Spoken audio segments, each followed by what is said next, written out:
Oh, you know what I love? Sports. Love sports. Sports. When When it comes to Texas A&M. Where are you getting this information? let me tell you. Welcome to TexAgs. TexAgs Live. I feel like I should be listening to the theme song from the Jeffersons. You know, we're moving on up. We will develop men, we will graduate players, and we will win championships on the field. The best way for us to win is to do it together. He is a guy that has gotten better and better and better. He's just got that dog in him. It's been special. The 12th man this past week was unbelievable.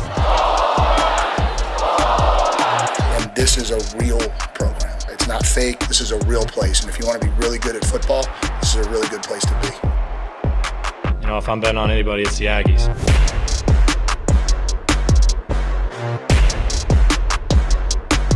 Well. We have grown up OB. We got a little platform. Yeah. I feel better about everything. Welcome into TexAgs Live, presented by David Gardner's Jewelers in the Rollo Insurance Studio. The Go Hour presented by the Warehouse at CC Creations. Today is Thursday, March 6, 2025. 2025. We know what happened on March 6, 1836, don't we? Is that the Alamo? That's the Alamo. Heck yeah. We didn't win that one, but It was coming. we won. Payback was coming. When it was all said and done, we won that one. Give us about another 3 weeks or so. Yeah. Shout out to Colonel Travis. Yeah. What a leader. Bowie.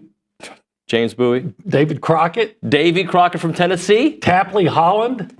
Pablo Chons. Do you know who Tapley Holland is? No, I don't. According to Legend. Tapley Holland, when Travis Yeah, we makes drew the line. in the set, Tapley Holland He's the one who did is it? the first guy that stepped across. Oh. The first one. There was one guy who didn't cross the line, right? Is that? I didn't think so because they all got killed. Yeah, they all did get killed. Captain Dickinson. God, he was a champion of captains. Esparza, You really know a lot of this. I think, was the Hispanic guy who was killed, and he had a brother in the Mexican army. They need to make a remake of the Alamo movie. The original was great. The second one, not so good. They need to do a good one, like with Liam Neeson. He's got a particular skill set that we need to talk about here. And I will find you, Obi. I prefer the San Jacinto part, though. Yeah, that's great. Yeah. Great I wanna finish see to the my story. team win. Great finish to the story. Hey, couple things. Yeah. Yesterday we had Josh Payton studio. That was fun. Yeah. We're going to follow that up today at 10 o'clock. Trev Alberts in studio. Really? I think he's making his debut on TexAgs Live. For sure he is. He may have done something with Billy. I think he has. But TexAgs Live, it'll be his first appearance here. Billy will be here. Trev will be here. We'll probably talk about the media rights deal. We'll probably talk about the future of college sports and, of course, how A&M and this Play for Life sports deal will affect the future because there's a big bill to be paid starting this August. Yeah, there's always a big bill to be paid. Yep. So we'll get into that. And McGee will be here. Logan Lee will be here. It'll be a fun show. Fan show, guys. That's okay. McGee and Lee. McGee and Lee. 2 different times. We're going to have Lee at 8:20.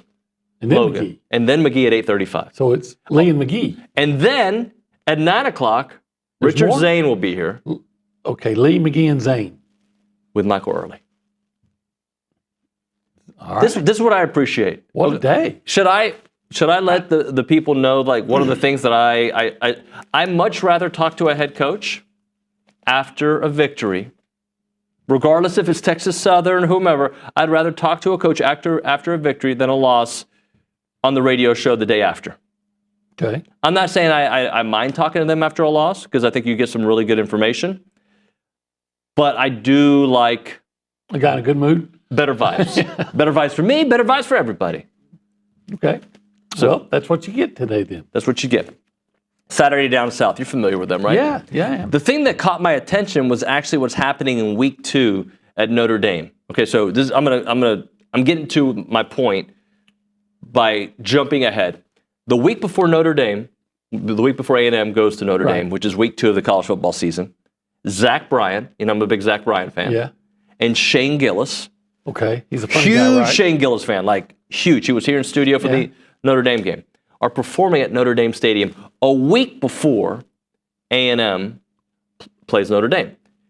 The reason it caught my attention is because Saturday Down South talked about the top 10 non-conference games of the year and the hardest schedules, by the way. We have some of that as well.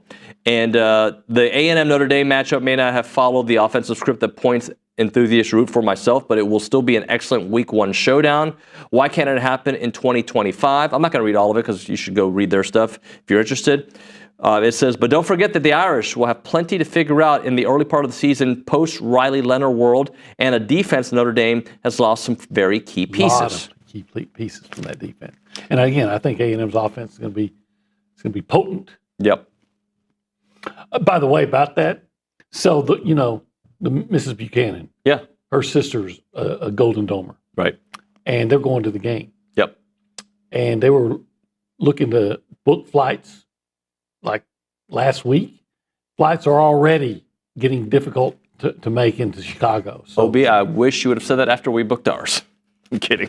So, yeah, we need to. Everybody that wants to go, if you're planning on going to the Notre Dame game, start booking your flights now. Otherwise, you'll be maybe flying into Nashville and driving up. How far is that? It's a good ways, probably about 6 hours. Oh, that's maybe more. Oh no. Or maybe you'll fly into Indianapolis, Louisville. Louisville. That'd probably be 3 hours. How far is Indianapolis? To South Bend. Yeah. Probably a couple hours. Okay. So we got some options. Yeah, but I want Chi-Town.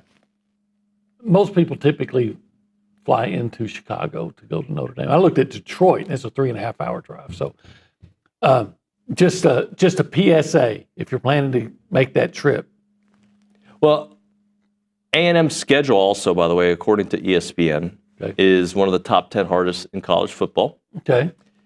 All this is relative to what these teams actually turn out to be. Right.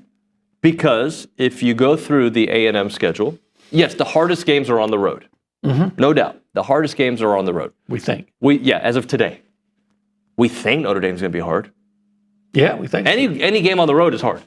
Well, it's going to be hard if A&M doesn't figure out how to stop the run. Correct.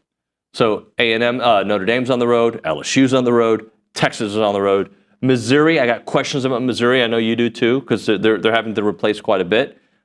Those are all hard road games. Apparently, Florida is this team that everybody thinks could be the sweetheart of the college football season, with a very hard schedule and a team, honestly, that, they played really well at the end of the year. Let's see what happens when there's a little bit more film on DJ Lagway. I think he's great, but I'm interested to see, are they going to live up to all this talk, especially with that schedule? I don't know a whole lot about Florida. I know they lost a lot of players, but it's DJ Lagway. All that's centered around DJ Lagway. Yeah, and he played well at the end of the year, and they won. Yeah, I mean, he's really good. Jimbo really fumbled the ball by not aggressively recruiting him. One of the things that we've talked about on this show, though, is, again, it's because Florida won.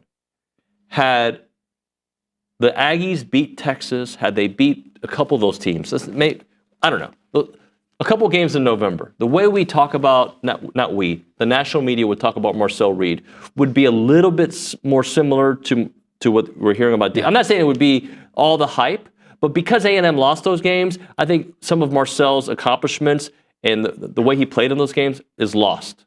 Yeah, it's true. Because, again, if I don't have the numbers in front of me, but if you compared Lagway's numbers to Marcel's numbers, they're very similar. They played about the same amount. Did you know this? Yeah, I bet you did. I did. Did you know how many games that, I'm talking about, they played significantly? I would say start and finish, but let's say at least had a significant role in and finish. That Marcel and Le'Veon Moss, the games they started and finished, and in one game, Marcel played a significant role. You know how many games? Is it 4? 4. Yeah. You know what they were in those games? 4-0. 4-0. Well, here's another one. I talked to Le'Veon this week. They were 7-1 with him. Yeah. So they were on a 7-game win streak when he played. Now, I know he played the South Carolina game, but he played 2 plays? 2 plays, and one of them was a 20-yard run where he got hurt. Catch and run. Yeah, where he got hurt. Yeah. So yeah, you lost your best player, and but you still had a chance to beat South Carolina if you don't throw a late interception, and if your defense shows up, and you should have beaten Auburn. That one's still bewildering. And, quite frankly, you were not better than Texas. Sorry, Ags, you weren't. You know this. But you had opportunities in that game where it could have changed and you could have won, but you missed an interception that should have been made. You missed a sack that would have forced a punt instead of extending a drive. You got stopped on 4th and 1 at the 10. You got stopped on 4th and 1 at the goal line because I haven't gotten over it. For some insane reason, you ran the same play that never works. Colin, you got work to do this offseason. There's a show that I'm sure you're a big fan of on Disney Plus called What If? Yeah. You know what I'm talking about, right? Yeah. The What If show? Yeah. You what if, Tony Stark doesn't die? You know what I'm talking about, right? Yeah. If we played the what if game about this A&M football season, and I said, what if Le'Veon doesn't get hurt? I'm telling you right now, they're in the playoffs. I don't know. I am. I'm telling you. Would Le'Veon gotten the yard? Yes. Even with no one tight end not able to block somebody? I think Le'Veon gets one. And everybody knows they're going to run the same play. One of the few. Imagination. One of Creativity. the fourth downs in the Texas game. Just one he gets.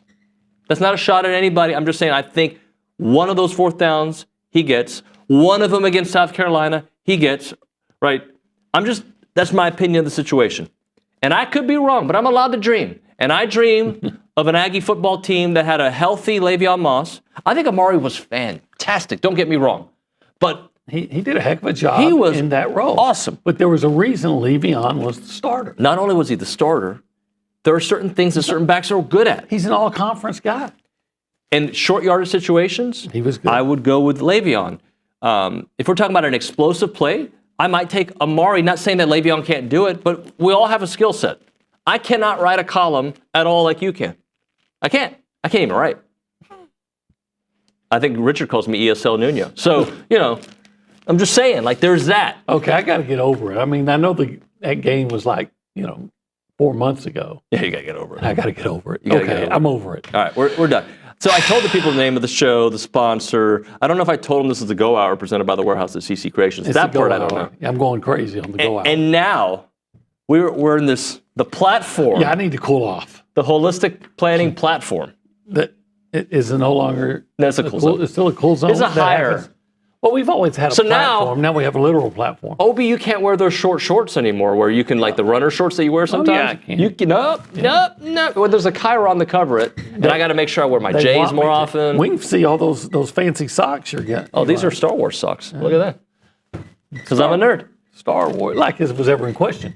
Well, Star Wars socks. Pardon? Holistic Planning Cool Zone. Cool Zone. What do they do? Oh, they do a lot of cool stuff. Like? Well, what's more? We're going to fall off this thing. I'm 100% convinced. What's cooler than making money? So the holistic planning can help you with investments. Yeah. Taxes. You make money, you got to pay taxes, so they're going to help you with that too. You want making money, you want to build up your estate. They're going to help you plan it and what to do with all that money you're making in those investments, including the investments you make in professional sports. Which you can invest in prosports.com if you want to invest in the Cleveland Browns and continue paying off Deshaun Watson's contract, which apparently they've restructured. Now they only owe $46 million. If I was a Browns fan, man, that rubs me the wrong way. Deshaun. The way you set up for that one, kind of posed for it, I knew it was coming. All right, let's go around the room and say hi to the people. By the way, if they want to call the show, they can. 979. We'd like for you to call. 693-1150. That's the number. That's the Puppy's Catering Hotline. You can text that number. You can call that number. Behind the glass is not Nick Savage. No, not today. It's Cade Bickham. Cade Bickham. What's up, Cade? What's up, y'all? Yes, I forgot you worked correct. here. Yeah, did you now? Yeah, I mean, I am in the back most Colorado of the time, Cade. so I'm usually out of frame. But yeah, I'm doing good this morning. How are y'all? We're okay. How many Tottenham fans do we have here? He's wearing a Tottenham shirt. I think Zane's a Tottenham. Is that like a punk rock band or something? Yeah, it's a punk rock band out of England. They're really good. Sounds like Germany. They're not really good. It's really unfortunate. They're your favorite European kickball. Oh, European kickball. Yeah. Oh, okay. Cade, what's on your mind this morning, buddy? Well, on the subject of switching topics a little bit to baseball, they got a nice little win last night. I've noticed one thing, and I'm sure that many people have noticed this, but when the Aggies can play a nice, clean defensive game, things seem to go better for them in the win column. So I think that's definitely a trend to look out for in terms of defensive errors in the future.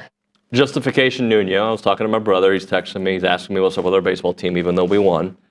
And he was asking me, like, why? Why has there been a rough start? And I'm like, buddy, I'm not okay with the start. I'm not saying it's anybody's happy with it, but I'll give you some reasons of why there's been some hiccups. To all-star level players not in your lineup, that's going to cause some hiccups. Yeah. Okay, doesn't excuse it. Please don't get me wrong. I'm not. I still think A&M has enough talent to have won all these games.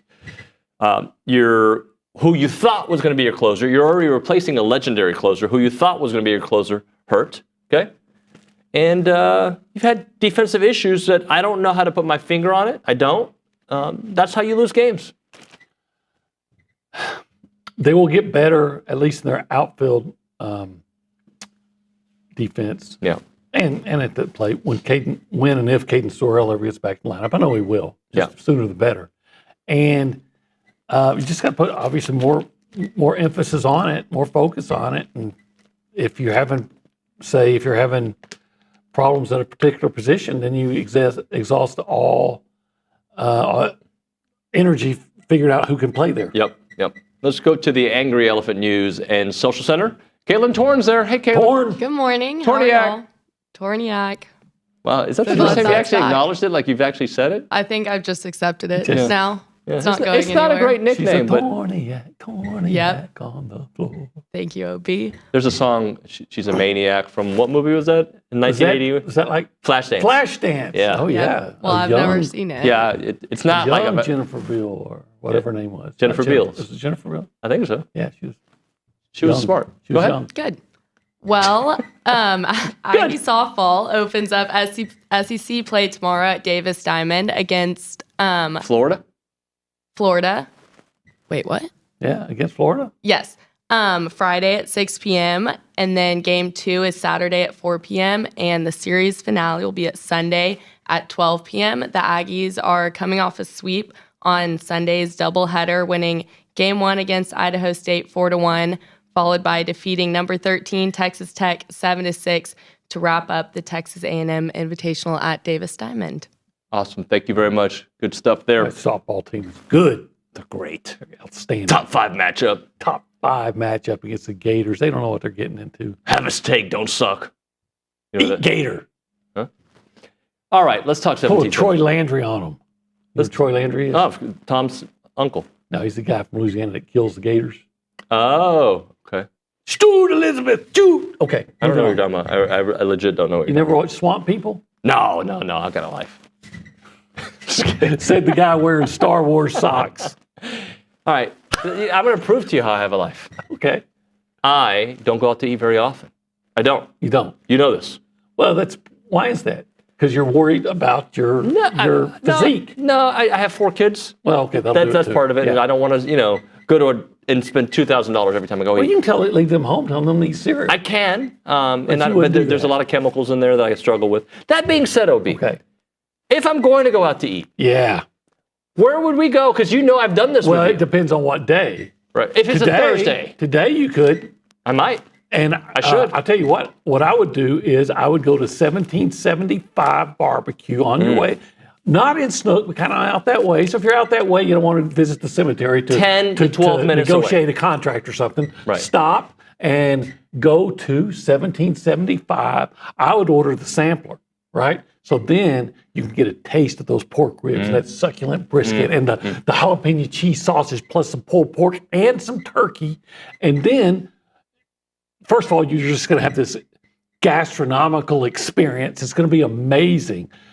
But then you're going to be so full, you'll have some left over, and you take it. And then if you're hungry later, you can have it for dinner. You can kill 2 meals at once. 2 meals, 1 time. The Olivore diet, going to 1775 every day you can, Thursday through Saturday. Well, it'd be Thursday through Saturday. 11 a.m. until they're sold out. Online ordering turns off at 10 a.m. 1775txbbq.com is the website. We'll see you in a bit. It's good.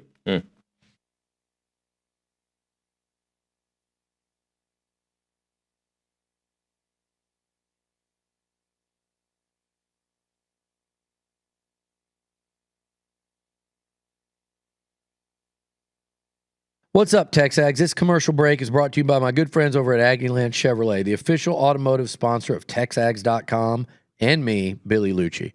Greg Gunn is the proud owner of Aggieland Chevrolet and invites you to visit the dealership to experience true Aggie hospitality. From their friendly staff to the experienced service team, Aggieland Chevrolet is TexAgs approved.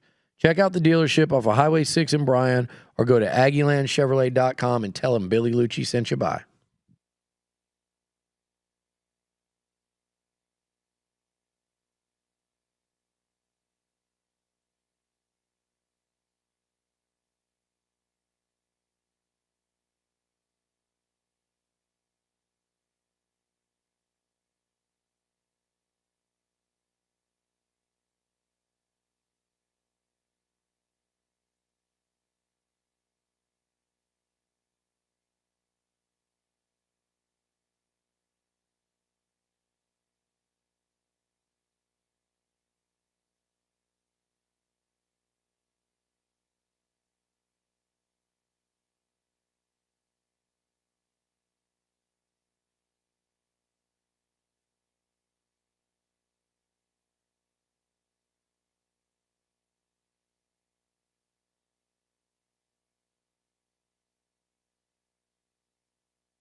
Great song.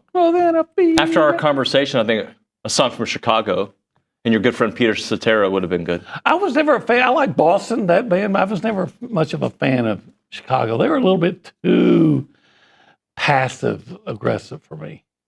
Peter Cetera made the song for Karate Kid 2, I believe. Oh, is that right? Yeah. The things that you know here on TexAgs Live. Huh. Presented by David Gardner's Jewelers. What was the song from Karate Kid? I don't know. It was really good. I'm going to tell whoever's working the back to play it coming back for when we have Stephen McGee.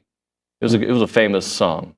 It was famous? I think Karate Kid 2. Yeah, very famous. Okay. In fact... It wasn't Kung Fu Fighting, was it? No. I don't know how to Everybody take was that. kung fu. I know who our next guest is. Oh, speaking of kung fu. Logan Lee joining us here on the Buppy's Catering Hotline. Logan, I'm sorry for that intro. Good morning, sir. Well, is he there? There he is. How are you, buddy? Well, I'm going to tell you the truth. The emotional roller coaster known as David Nuño, the A&M fan, goes really high when things go well, really low when things go bad. And that Auburn game has me believing once again. Not that I stopped believing they could win in the tournament, but I just think it proved to me when they play their brand of basketball. I'm not saying you're always going to get that kind of performance, but their brand of basketball can beat anybody.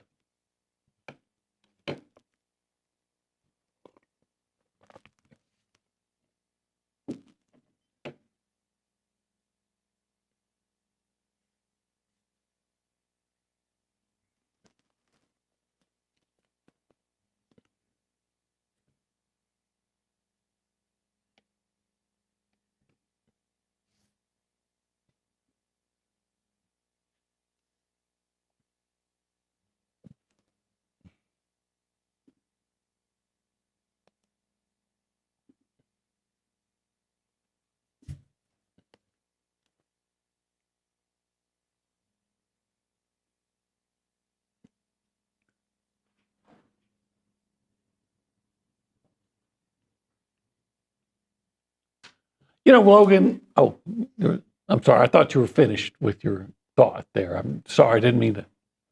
No, it was a dominant game. Hey, when you were a point guard, you know, kind of a floor general, did anyone ever call you General Lee?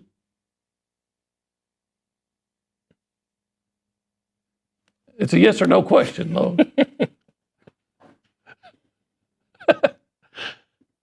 Oh, really? It has been. See? All right, so now my second question for you is, so I think one of the really key things about that game, about that win over Auburn, that maybe even got overlooked to some degree, is that Manny Obaski broke out of whatever funk he was in, and I think he actually played a key role and had 10 points. And I think if they can get that from him moving forward, then you could see A&M make a long run. What say you, General Lee?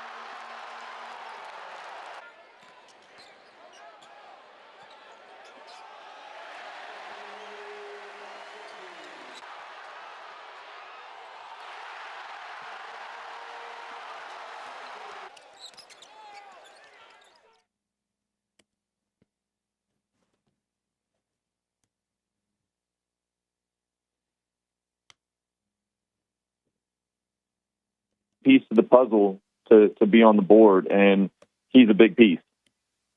Talking to Logan Lee here on TexAgs Live. Logan, let's focus on tactically what was different, because although Auburn hit some threes, it wasn't the amount of open threes that we're used to seeing, and they were below their game average. And also I feel like the way they played Broome, they always find a way to, not always, they often find a way to slow down a team's best player, and they absolutely did that with Broome. You know, hats off to Pharrell Payne for not on. I know you were talking about defense, but I think it started with the fact that he exuded his dominance on the offensive end. They couldn't stop him. They were trying to be as physical as possible with him, and he dominated them. They could not stop what he was doing in the post, which then translated into his defense and A&M's defense in the post at the other end. Let's go back to, what play was it? It was, second half, solo, one-on-one, just absolutely shuts down their guard that was going off. I'm talking about, man, I wish I could remember at what time. I tried to remember that time marker because I knew I wanted to talk about it. He gets fired up, D's up from one side to the other, no switching, completely shuts him down. Ball goes out of bounds. He kind of gets hit in the eye, but before he realizes he's hit, he's so hyped up that he's yelling at the crowd. Then he realizes, shoot, I got stabbed in the eye with a talon, and goes off. I mean, that type of play right there shows that A&M basketball and A&M's defense is back, because they didn't have those plays in any of the losses that they had in the 4-game streak. They didn't have a single play like that. And he was hyped up. He is the catalyst for their energy, for their intensity, especially at the defensive end. I think OB, he's talking about Pettiford, who was just going to town. Well, it was him and also I can't remember the guy's name, Cam something Missouri. He has three. Oh, the he guy was having a big game too. Yeah, Chad Baker Mazzara. Yeah. Mazzara. Yeah. Hey, Logan, we knew that Pharrell Payne was tall, and we knew he had really good footwork, but were you surprised at all, or did you already know? I was surprised at just how powerful he was. I think he exhibited that, and maybe we hadn't seen him as powerful and as physical as he was in that game. I'm not surprised at the physicality that he played with right then. I think he took it to another level. That all year long. I just thought he took it to another level. Absolutely, because you look at the guys he was going up against.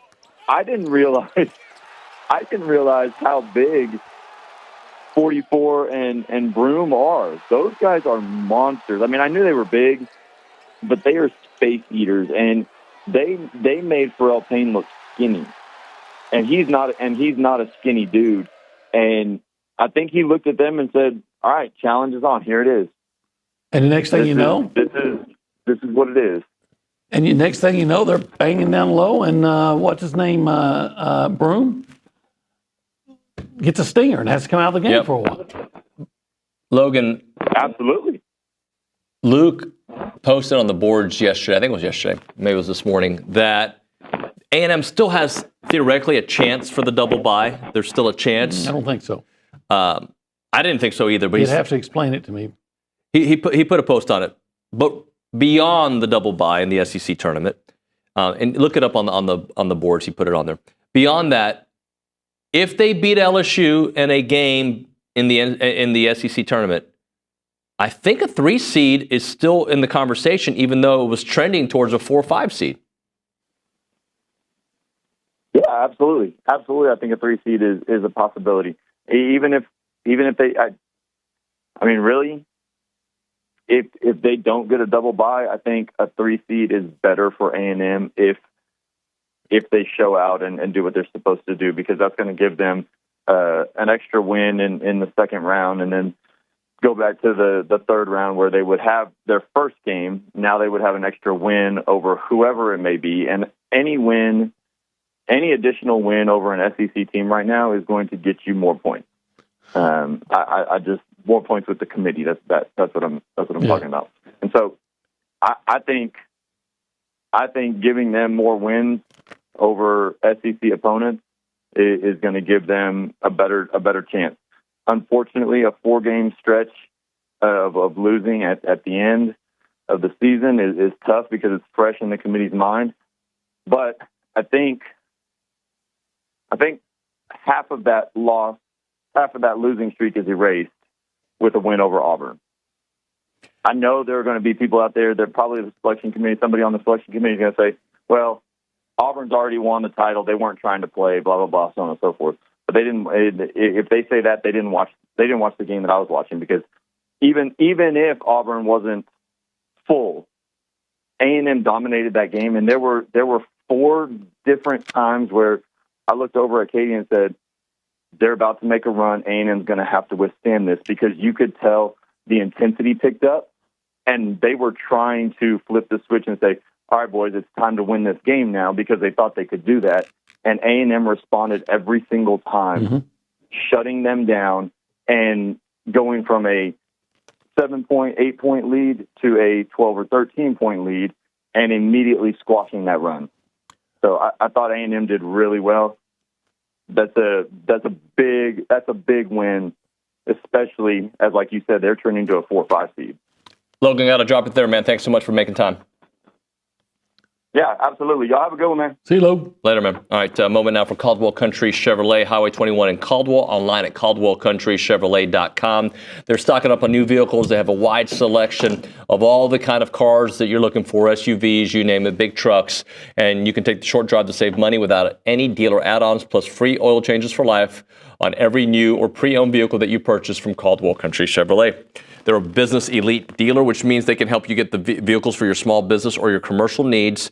Reach out to them. They're going to help you with your business. Or if you got a personal reason, like you just go in there and you're going to find the right vehicle at the right price at the right time with the right trade-in value. All the right stuff happening at Caldwell Country Chevrolet. We're talking about a 15-minute drive, the edge of Bryan to the beginnings of Caldwell. Short conversation away, but you'll see the difference when you step on the lot and do business with the great people at Caldwell Country Chevrolet.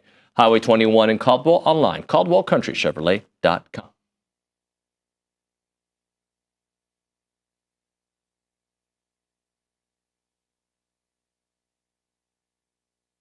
Let's talk a little Snaps clothing. David Nuño here, and I love wearing Snaps clothing everywhere. I've got the flannel on right now. You've seen me in the Tailgater collection with the A&M gear. It is fantastic. If you see me around town with my sons, Christian and Cruz, they've got a bunch of Snaps gear. When they have big games for Consol, they wear nice clothes, so they wear their Snap stuff. And I'm telling you, with baseball season here, let's all kind of go looking stylish and fit to the games there at Olson wearing the Snaps clothing.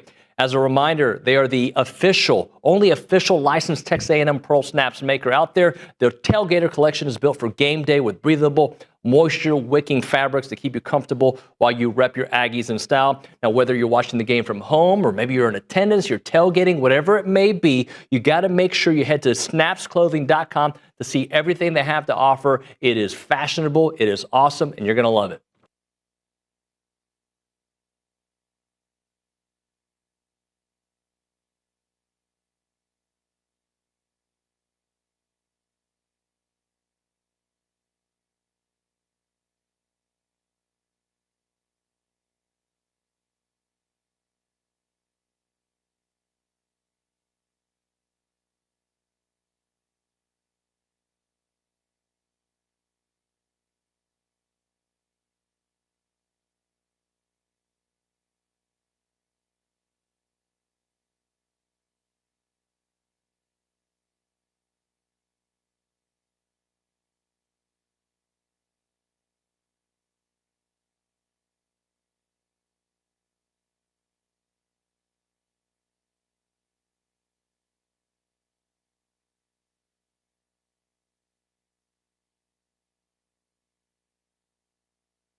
What I said. You kind of sound like Peter Cetera there. It's good. That The Glory of Love, Karate Kid 2. I mean, I just to me, Chicago is just the ultimate soft rock band. Your dear friend, iDoc Mike, this is one of his favorite songs. He's the one who texted in. I see him riding around town. It may be, but if you look, Chicago is the perfect band for the beta male. Wow. So if you're a wuss, that's what he just said. If you're a wuss, you probably love Chicago. I don't know if I love Chicago, but that song. I didn't say you're a wuss. I like Peter Cetera. That song. It's a good song. Hey, Stephen. Hey, how are we doing? It's QB1. So are we saying that, I like everybody was kung fu fighting. Are we saying that Hamas is listening to Chicago right now? Is that where we were pivoting? Our off-air conversation on air. Do you think for a snack that Hamas has hummus? They aren't today. There's not much time for that. Football here on TexAgs Live. We're Chicago, Hamas, football. Hummus, football, we'll talk it all. Yeah. They're under pressure, man. They got that cover zero. That's a good song, too. Queen and David Bowie, Under Pressure. Yeah. Under pressure. Look at Zane nodding his head like, yeah, baby. Except this time it's not coming from Israel. It's coming from the U.S. Damn right. So a week ago, I think it was today, maybe it was yesterday, Billy broke the story about A&M getting that new media rights deal with Fly Sports, $18 million, $34 million annually. Game changer. I think now we're going to see Johnny Toppers when these programs, the top level programs, start getting their new deals. They're going to be reaching for these numbers. Athletic departments are having to find a new way to fund an expense that they did not know that they were going to have to do a couple years ago. A&M ahead of the curve. Yeah, it was big news. I think that this is going to be low-hanging fruit. In the world of college sports, I think it's very undercapitalized. I think you see this from the private equity world. They've done a good job on the NFL of capturing a lot of revenue from the average NFL fan. But I think the average college fan, these universities don't do a great job of capturing that wallet share. And so, having an AD that's more business-minded, this is certainly the lowest hanging fruit, I think, of that. And then I think there's some other things happening under the water where, and I don't think this is going to apply to A&M as much because we have deep pockets and we have the ability to come up with monies. But I think that you're going to see other universities potentially in negotiations with outside private equity groups to raise a one-time sum and give up a portion of their media rights. And I think that's the next part. I think these private equity groups can come in and really increase the amount of money that universities can make. I mean, like for me, one thing that's always bothered me, and I know this is probably going to come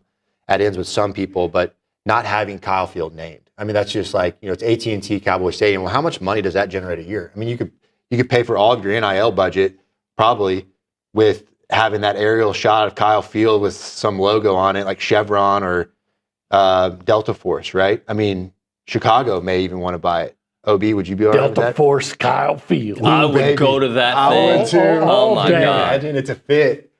It's a fit, right? I mean, but so to this end, I mean, I think the whole point is that there's a lot of revenue to be had in college sports, and these programs need it. They need it badly. And I mean, if you look at A&M, we've had to do budget cuts, and if A&M's doing budget cuts, you can only imagine what's going through the minds of people at Tulsa. Yeah.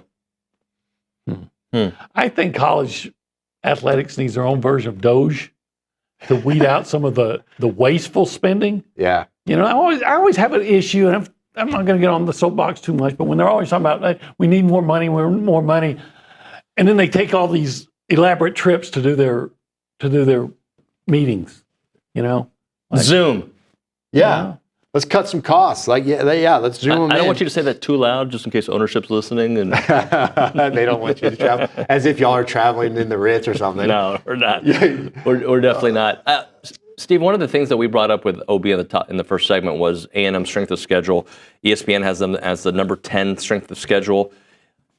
All that stuff sounds great. I almost said a word I couldn't say on the air. It's sure. As we've said for a couple years, just show me. Like, strength of schedule, this or that. I don't care. Just win. I mean, I think the stars were aligned last year, and we were, 8-5? Yeah. OB, go through the schedule next year and tell me how we get to 8 wins. This year? Yes. Kate, put up the schedule right there. Okay. I mean, I can tell you. Because I can give you an argument for the games that you think are losses of why they may not be. Okay, they're going to beat UTSA. They're going to beat Utah State. I think they have a great chance to beat Notre Dame. Notre Dame's got a new quarterback, new defense. If they learn how to stop the run, okay? That's how you got to stop the run to beat Notre Dame. You're losing potentially 3 first-round talents. I'm not saying those 3 guys are going to be drafted, but I think there's some big question marks on your D-line that we haven't had in a long time. Yeah, the defense is the question. To me. And receiver. But even if you want to give the L to Notre Dame, and I get it, most people will, okay. Auburn, the team you should have beat last year. I think you'll beat them this year. They're going to be better. But who's their quarterback? I think Auburn. The guy from Oklahoma? My concern is Auburn, Mississippi State, and Missouri. I think you potentially drop one of those, and I think it automatically kind of puts you in the conversation of 7-5. But let's keep going. Florida. What it comes down to is the game I would think I might be most concerned about. Arkansas? Is Arkansas. I'm telling you, man, at Arkansas, I mean, I don't love Arkansas, but I think going there, there's always at LSU, that's a scary one for me right now. South Carolina, and then at Texas. I just think you look at some of those games right now, without knowing what we don't know going into week 1, I'm thinking to myself, man, like it looks like the recipe for 7-5. It does. But I guess the counter is we don't know about Missouri. We don't know about Notre Dame. We don't really know about LSU, although you haven't won there since 92. 94. And 94. And look, Texas is going to be a top 5 team. But they have a lot that they're replacing as well. There's no doubt. I think every one of these schools, the good news is, except for maybe South Carolina. They lost their best defensive player. South Carolina's, their defensive line, they lost 3 of their top 4 guys. Well, we don't beat South Carolina if we can't figure out how to tackle their quarterback. Well, hello. Look, I said it before. I think A&M is going to score around 35 points a game. But I don't know if they can keep anybody until they show me that they can stop the run. And as Coach Elko talked about, they learn how to play zone defense. Why would you expect them to be able to win? So I would look at games and I'd look at the opponent's offenses. And that's why I say I think they're going to have a chance to beat Notre Dame because you said they got a new quarterback. They've got who can we out their offense receivers though? Okay. Who of those teams? Hold that thought because we got to hit a offense? break, and I want to get that on the other side. Who can we out offense? I think that's a great question. Right now, we're talking Bird Dog. They're an Aggie-owned and operated company that's creating access to hunting opportunities. If you love to hunt, let them do all the logistics for you. 5-star ranches, personal chef, add-ons like having a concert there. They do it all. And They got a trip to Gaza right now too. They have a trip to Gaza? Mm-hmm. Lusk, do your thing, man. Do it. And if you own land, even at the Gaza Strip, you can have them optimize those tax benefits. Maybe not there, but that's what they want to do for the landowners. They want to help you find those tax benefits. Some of them are making an extra $100 to $500 per acre of land if you are farming or running cattle. The website is birddogit.com, birddogit.com. Check it.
Segment of the program brought to you by Double Dave's. That's at 10:50. Right now, caller number 12, 979-693-1150. We're going to hook you up with your choice of a dozen pepperoni rolls or a large one-topping pizza from Double Dave's. They've been around since 1984 with your favorite pizza and, of course, those world-famous pepperoni rolls.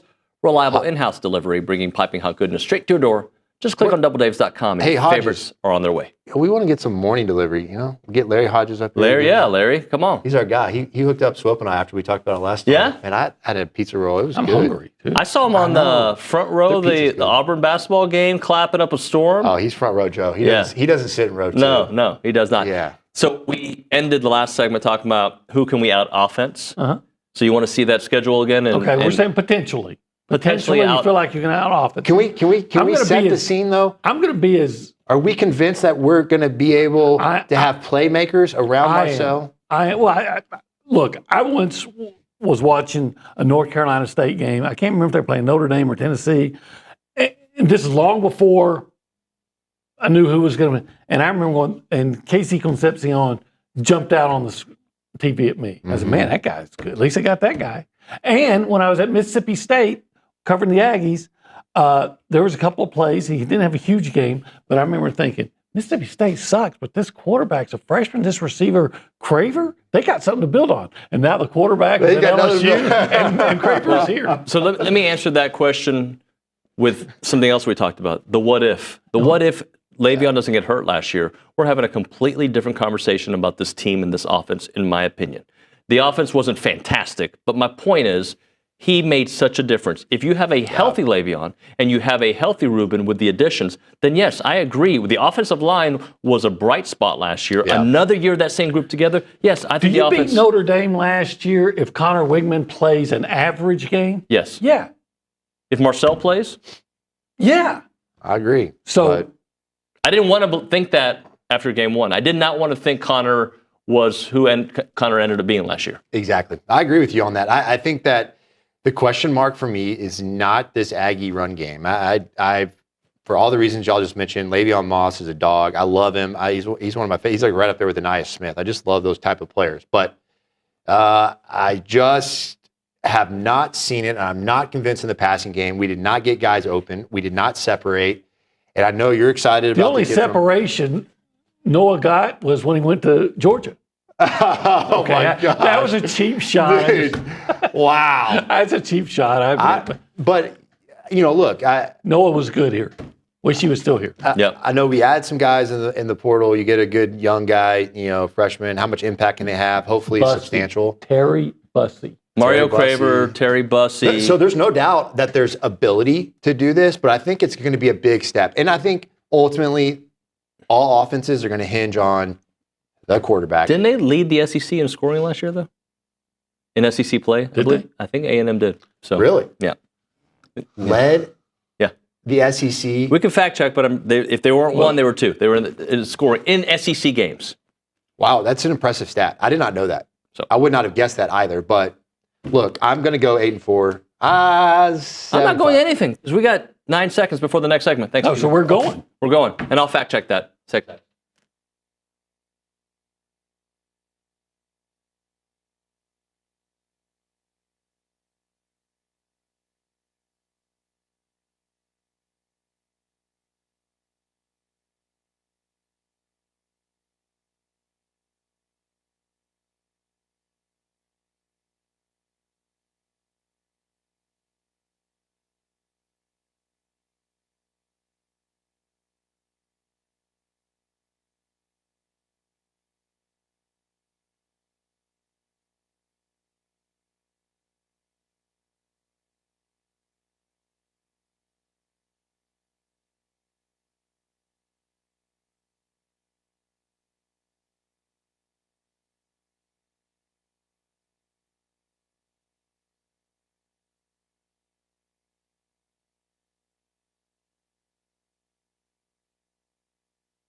And we are back here on TexAgs Live. We're presented by David Gardner Jewelers, Rollo Insurance Studios. Time for our weekly conversation with Michael Earley, brought to you by Duck Camp. At Duck Camp, we know about the best moments happen out there on the boat, casting a line or hauling the catch of the day.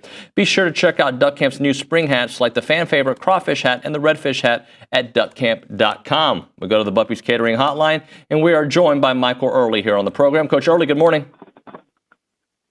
Good morning, guys. How you doing? Well, so I enjoyed talking to you after your team rebounds. Just let's talk a little bit about ending the midweek this week on a positive.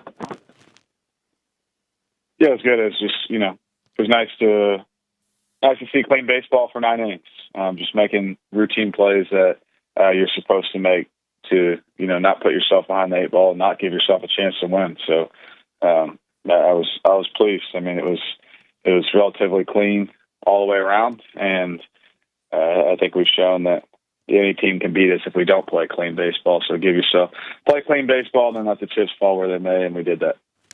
Coach, a couple of things I want to ask you about last night. A very, very fine detail of the game, so I apologize. But last night we saw Gavin Lyons make his collegiate debut, and on his first collegiate pitch, he actually hit the Texas State catcher Elijah Rodriguez in the head. Rodriguez came out of the game for a pinch runner, but later re-entered, saw he had another at-bat. What happened there? What's the rule there? It was like a softball re-entry, so how was it explained to you that allowed that guy to come back into the game? Yeah, so the rule on that is it's concussion protocol. So if anyone ever leaves the game for concussion protocol, they're allowed to come back in the game as long as they're deemed to not have a concussion. So could be quite a handy rule, I guess, if you don't have the fleetest of foot and they get hit in the head. So not that anyone would ever do anything outside the rules, but it's for the safety of the kids. I mean, you shouldn't have to come out of the game if you don't have a concussion. So it's a good rule for sure. Sure, it's something I'd never seen before, and I can agree with that completely. Right. Concussion protocol, that's awesome. Something new in college baseball, I guess. That leads me to my next question, Coach. Now that you're the head coach, what are the other rule book intricacies that you've learned and now have to be mindful in your new role? Well, there's some rules that I read the rule and then I don't quite understand what the rule is after almost like the forced play slide rule the other day. So it's just there's rules and there's rules that are rules, but they're up to discretion of the umpire, which kind of puts the umpire in a bad spot. But like the other day, I was told pop-up slide wasn't deemed intentional on the pop-up. And I asked him, I said, I've never seen anyone accidentally pop up when they slide. So is that not an intentional? So just little things, learning the double base, nothing that I feel like I didn't know, but just trying to be sharp on all those things. And I got a lot of good help in the dugout as well. I was definitely going to ask you about the slide rule at second base, but I know it came into play on Tuesday, but you already answered that question. Thanks, Coach. Talking to Michael Earley here on TexAgs Live. So Richard did ask you about Gavin Lyons. Just what did you think about his debut? I thought he did a nice job. I mean, of course he hit the first guy, got to kind of get that out of the way, but he got right back in there, and he's a guy we see as having a big future here, and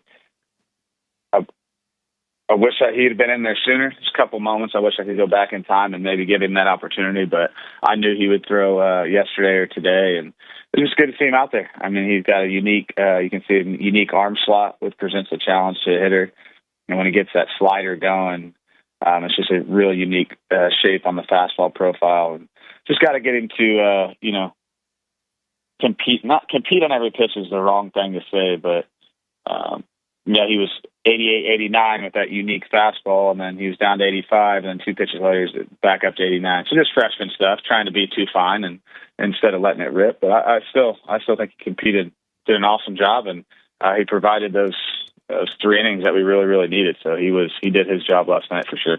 Whether it be Lyons or Aiden Sims, who was pretty solid last night in his second career start other than giving up the 2 solo home runs in the third. Got a guy in Caden McCoy who was really nice on Tuesday night. I think people forget that Clayton Freshcorn's playing his first year of big-time college baseball. What have you seen from the group of newbies, the younger arms, and what kind of impact do you foresee those guys having as you move further on into the year? I think they have I'm proud of them and like what they've done to this point, and they got to continue to get better. But I think they're going to make a huge impact. I think you can see not only this year, but for years to come. And a guy like Caden McCoy, what he did the other night, there's only one positive for me out of that whole night, and it was him. So, and then, it's not, same thing with Freshcorn, sophomore in college, like junior college. So this is all new to him too. And I think they've adjusted well, and I think they're starting to get, their feet underneath them and feel comfortable with the fact that they're out there, but they just got to go out there and keep doing it. Every coach say once the season starts, you're not a freshman anymore. So, we're in the second semester of college. So I think these guys have grown up a lot, and they all compete, which if you compete, you have a chance. And if you compete, those strikes are going to be really good. And we've seen some flashes of that. So it's definitely positive for sure. Similarly related question as it relates to the pitching. If you got 2 midweek games this week against UTSA and then Texas Southern last night, what was the plan for you and Jason Kelly as it relates to the arms entering play, and how do you think y'all handled it?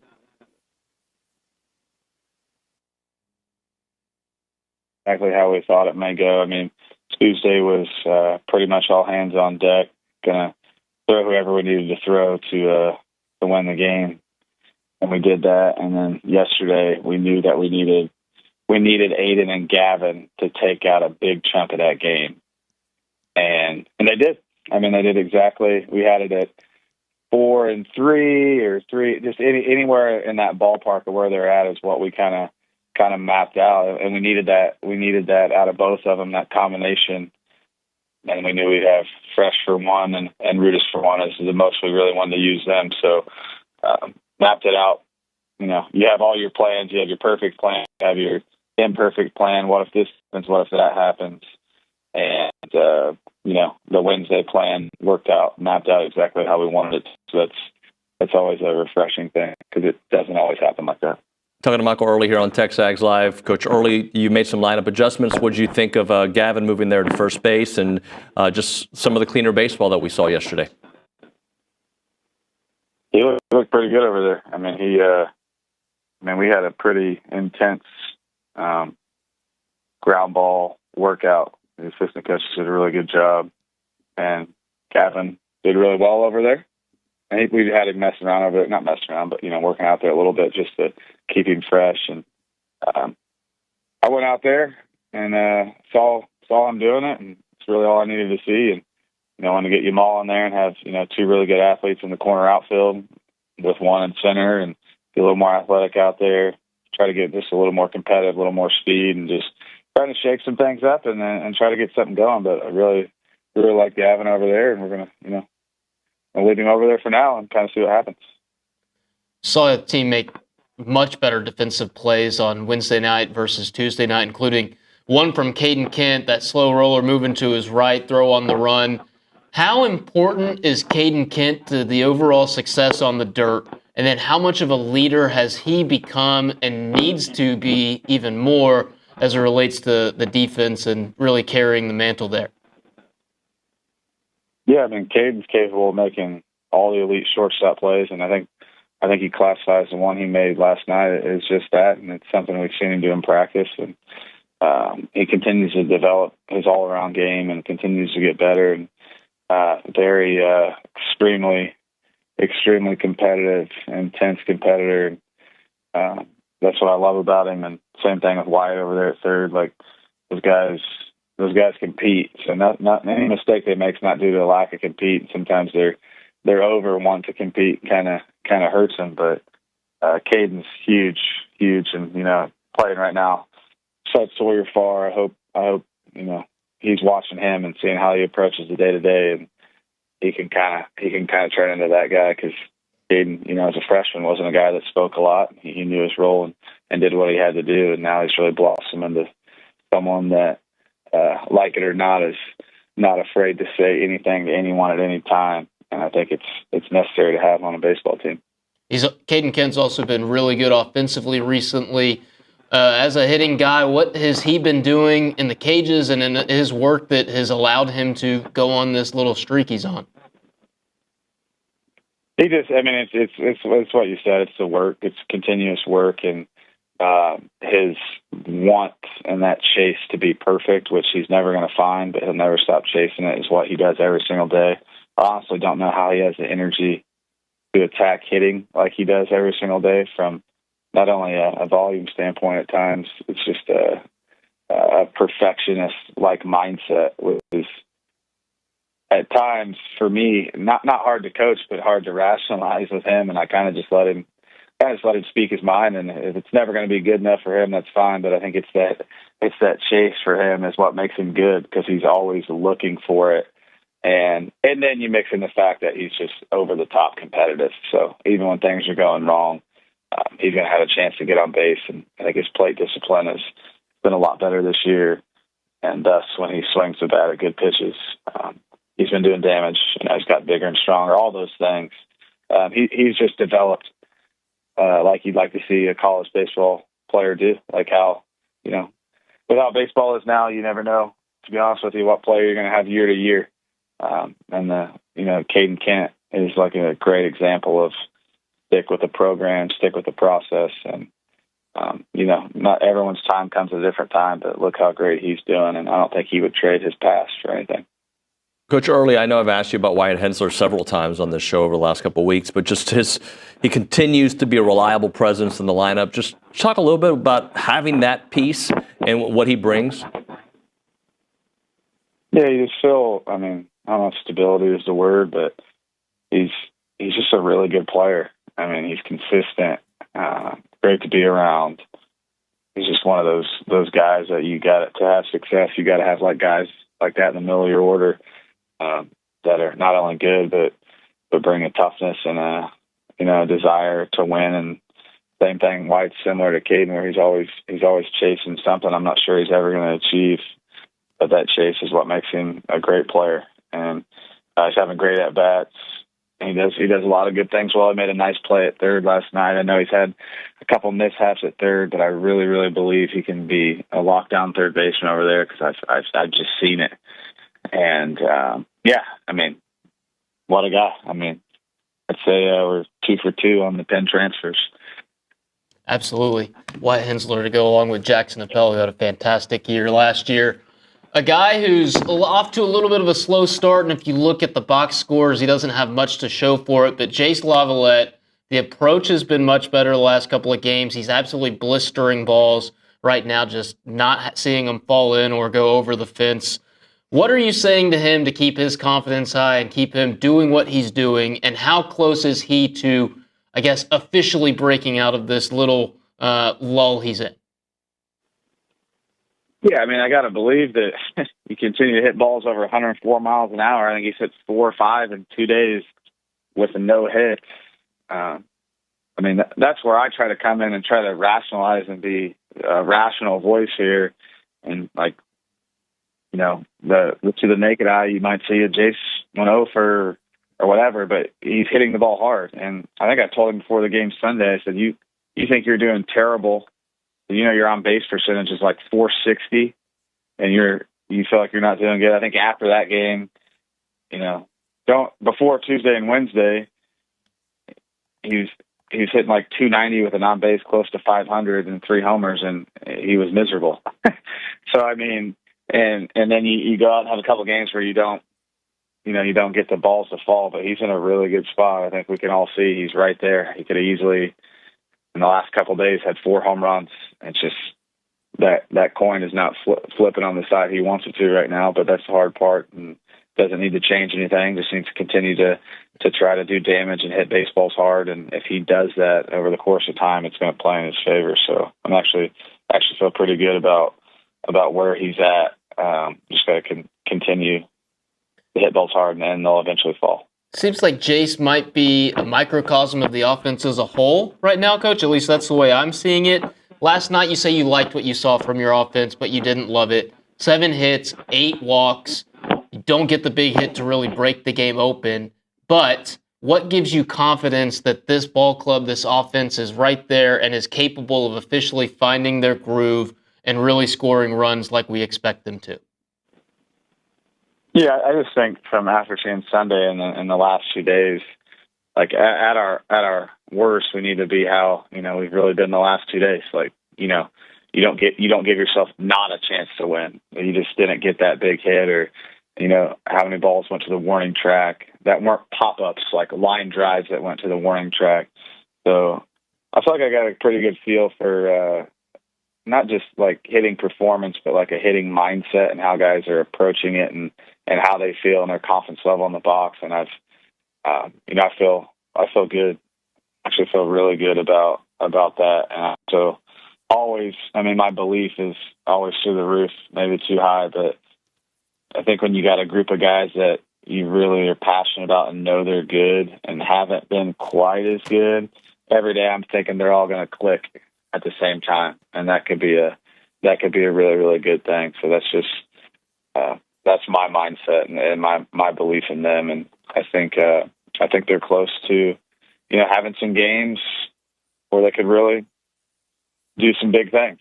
And right now, I do like where we're at, and I think where we're trending to moving forward in the season.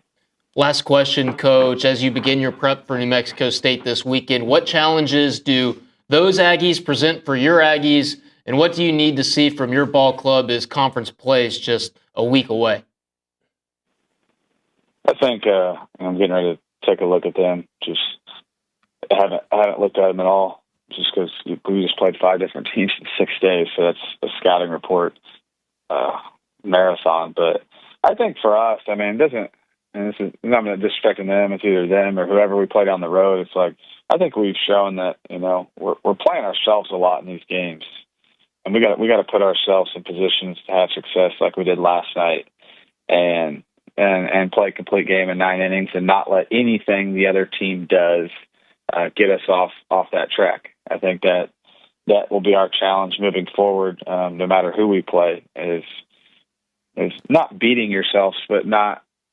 I think that's disrespectful to the other opponent, but it's like not putting yourself in a situation where you don't give yourself a chance to win the baseball game, because you can play good and still lose. So I think that's going to be our challenge moving forward and throughout the rest of the season is how do we stay out of our own way and play aggressive, clean, hard-nosed baseball. And like I said, look up at the end of the game. If you did that, you win or you lose, and you can feel good about it. Coach Earley, we appreciate your time. Good luck this weekend. Thank you, guys. Have a great day. Michael Earley on the Buppies Catering Hotline. You think they're close? Last night gives me confidence that they're close.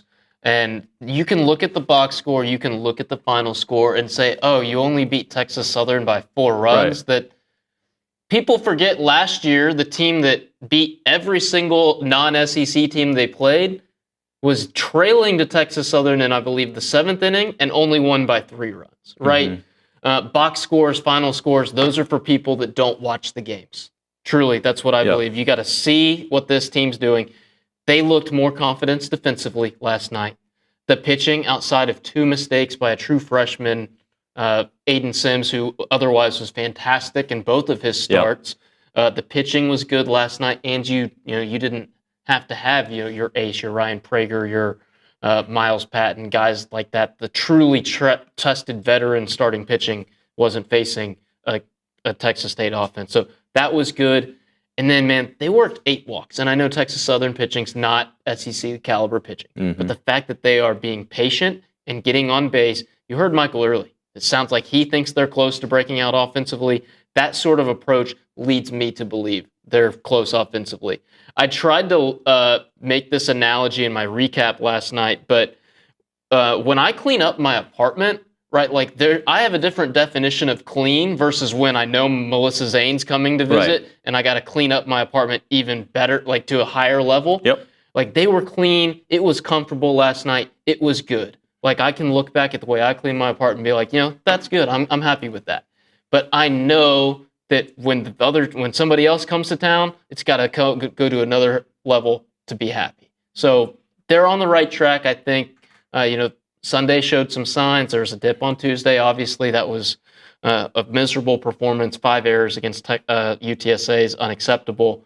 But last night, understanding who the opponent was, the way A&M looked, gives me reason for confidence. They need to find a way to take that with them and ride it into this weekend like we thought they could have with Sunday's game against Rice into the midweek. When I say, do you think they're close, and I want to put a caveat to that, do we have to reevaluate what this team is when we say close? Because there's the preseason expectations of being the number 1 team in the country, automatic invite to the College World Series, right? And then there's the skies falling that we've seen recently from everyone, like, I don't even know if they're going to get invited to the postseason. So do we reevaluate what close is? When we say close, are we talking about the team that we thought they could be, or are we talking about a team that can compete in the SEC? So let's talk about the preseason expectation, right? The number 1 team in the country, they were the consensus number 1 team in the country. They aren't that. They aren't. They are without Gavin Grahovic for the rest of the year. He was the SEC Freshman of the Year. Yep. Caden Sorrell has yet to play a game. You also have to keep in mind that this team lost a veteran at first base in Ted Burton, a veteran behind the plate in Jackson Appel, the highest drafted position player in program history in right field in Braden Montgomery, and then also Caden Kent didn't play too much at second base last year until late in the year, and you also lost Ollie Camarillo at shortstop. It's a different lineup. It really is. The expectations of what happened, or the expectations that existed entering the year, should no longer impact the way you think of this team, because we know we are in the thick of it now. The issues are now pressing, right? The things that have popped up are what need to be dealt with, and the expectations need to be an afterthought. This team needs to get back to playing clean baseball night in and night out. If they can do that, I think they will be okay. Right, the SEC is going to be a gauntlet. You're going to have some ups and downs as you navigate your conference schedule, but there's no reason why they can't have success in doing that. Now, what does success look like in the SEC? Is it 17-13? Is it 16-14? Is it 15-15? We'll find out. The margin for error once you get to conference play is certainly reduced significantly because you haven't been able to handle your non-conference schedule. But they're still lowing. There's going to be some growing pains. But last night gives me confidence that they are capable of coming out of this lull and finding their stride, even against an uptick in competition. Thank you, Richard. Appreciate you. When we come back, open segment, followed by AT. At 10 o'clock, we will have Trev Alberts here in studio, and then the fan show after that. Right now, Brazos Running Company, you can find them at Century Square. They're locally Aggie owned and operated right here in town.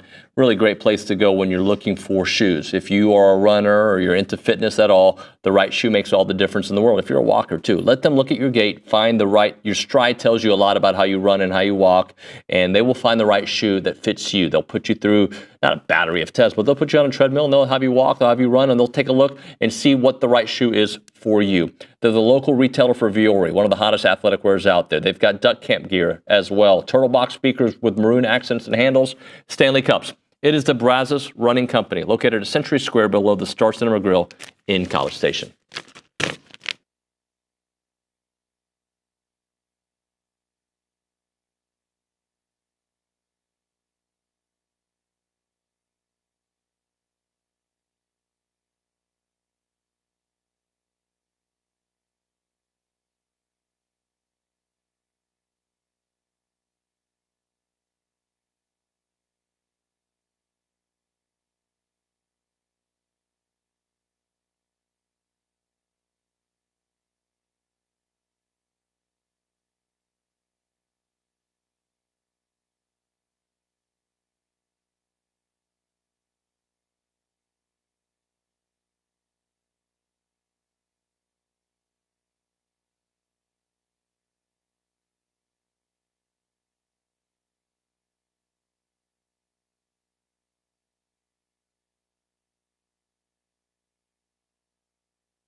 I love when I talk into a microphone that's not turned on. Welcome back to TexAgs Live, presented by David Gardner's Jewelers, Rollo Insurance Studio. Our new number 2 of the program. I want to go back to something I told McGee and Olin. I know that the Torniac and PGAG and King Oaks sent some. I was right. A&M did lead the SEC in offensive scoring. Do you have those numbers in front of you? Yes.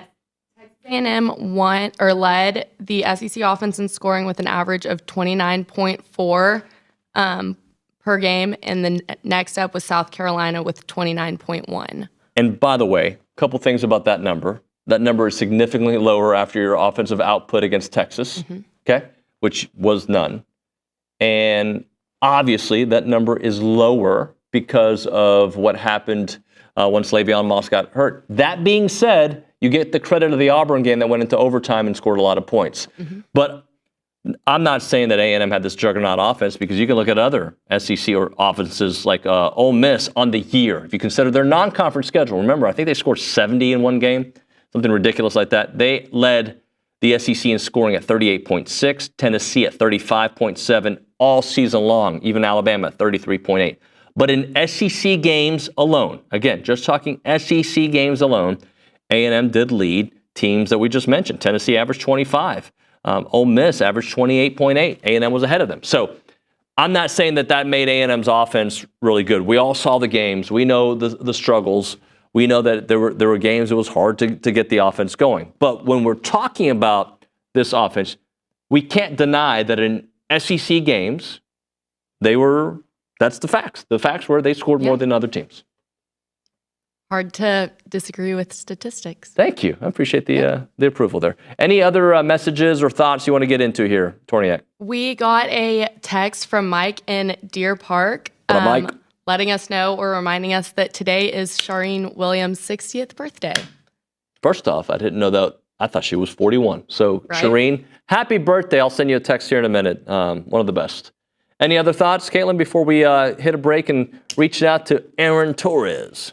We got one more text from Shane in South Carolina. He says, "We can't understate how important it is to have a team that completely understands a coach's system and the ability to build an offense and scheme around your quarterback. Both were in a state of transition last year. Yep. This upcoming season, I believe, will be vastly improved." Let's say it's just a little bit improved. Yeah. Just a little bit. Just improve the defense for me. Tackle. Okay, we played the what-if game earlier. What if Le'Veon doesn't get hurt? What if they tackled? What if? Football becomes down to scoring touchdowns and tackling, right? And there were a lot of games where, like, they got Lenore. No, they don't have Lenore Sellers. Like, there were so many. They got Quinn Ewers. No, they don't have Quinn Ewers. Why is he running 60 yards or whatever it was, 30 yards? Like, there were so many. If they tackle, they win a lot of those games. But we don't live in a world of if. Right. So do. How can we make that a shirt? We don't live in a world of if, so do. If with a little line across, do with a circle? Yeah. You're just agreeing with me to be check nice. mark. I get it. I'm not that good. All right, we'll hit a break. When we come back on TexAgs Live, Aaron Torres, we will talk Aggie basketball. We have to. I'm sure he was all over that game. I think he's a big Bruce Pearl guy, if I remember correctly. So we'll talk to him. Right now, we're talking Heritage Films. They make documentary films about families with my mom and dad yesterday, and just having some cool conversations about life, right? My dad's 94, my mom's in her mid-80s, and we're just kind of talking about like life and some of these great stories that I've heard over and over. And thank goodness we did a Heritage Film with Chance, because I don't have the recall, obviously, that some of you have. And when I try to tell stories, I might miss a detail or two when I try to, tell my kids, this is where my dad grew up. We did a Heritage Film. All that's done. He's got the 2-hour documentary done through Chance McClain about his whole life story. You can do it for your dad. You can do it for your uncle. You can do it for yourself. It's honestly a gift for your family. It's not about you. It's about your family name, your family business, your family ranch. Whatever story, Chance can do it in a 2-hour Netflix-style documentary form, and you're going to love it. Call them up at 713-893-8341. 713-893-8341, or go to yourheritagefilm.com. That is yourheritagefilm.com.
And we are back here on TexAgs Live. We're presented by David Gardner's Jewelers. We're in the Rollo Insurance Studio. Let's do a round in college athletics. I love doing that. We rarely talk college athletics here on the show. Brought to you by Milliken Reserve, a College Station community featuring homes, trails, farms, and wide open spaces with a mission to build a healthy community around nature. Take part in the Milliken Reserve community with a Conservancy membership. Learn more at millikenreserve.com. We go to the Buppy's Catering Hotline. That's where we find AT, Aaron Torres. Mr. Torres, how are you? I'm good, David Nuño. I do have a message that needs to be delivered to you. Can I deliver a message from a mutual friend? Ryan Fowler again? It's got to be Ryan Fowler. Yeah. He told me, he said, on the one hand, thank Nuño, because anytime Auburn loses, it's a great day in our state. But then he also said, and this was before they lost last night, he said, I don't know that I want to piss off Auburn going into senior day on Saturday. So he he did thank you, but he also was kind of a thank you with a caveat. It's kind of like when somebody gets you a gift, but there's kind of a catch to it. That was kind of Ryan Fowler's message to the whole TexAgs Nation yesterday. Well, I don't care about Alabama's feelings at all about anything. Oh, okay. Okay? Wow. I'm going to be very honest with you. The entire state, I don't care about your feelings. I like Ryan Fowler, but I care more about my feelings and my fan base's feelings because we endured a 4-game losing streak against some very quality opponents, no doubt, and I was in the dumps, right? Emotionally, my baseball team was struggling, basketball struggling, and you know what? If I'm going to be in the dumps, I want other people. I'm sorry, the number one team in the world lost a game, and yada, yada, yada. It doesn't matter to me. What matters to me is me.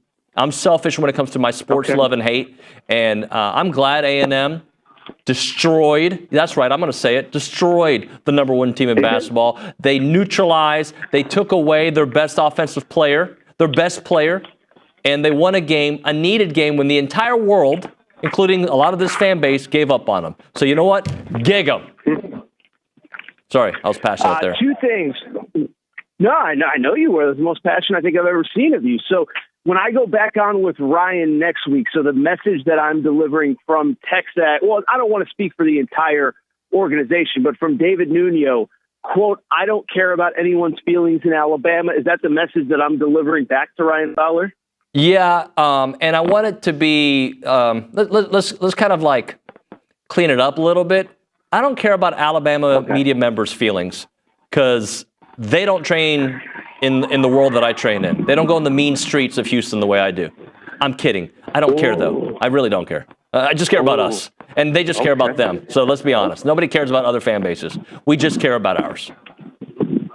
I mean, I care about Aggie fans. I worry about you guys sometimes. But no, I think, yeah. But You care about us, AT, but if we took on UConn, you wouldn't care? Did that happen? I feel like UConn and Texas A&M have played recently in didn't they play in baseball? In basketball. Maybe.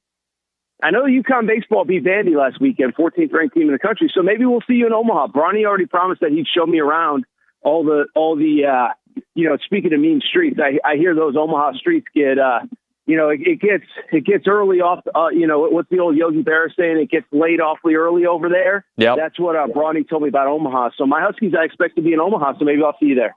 Well, let's talk about March and what A&M hopefully can build upon, because it was a rough stretch, buddy.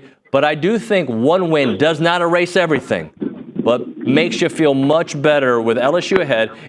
It'll certainly sting if they don't take care of business in Baton Rouge. But if they take care of business in Baton Rouge, beating the number one team in the land, having a 2-game win streak, going into the SEC tournament, just a completely different vibe around a program that at one point was the number 7 team in the country and just saw a 4-game losing streak, you stop that bleeding.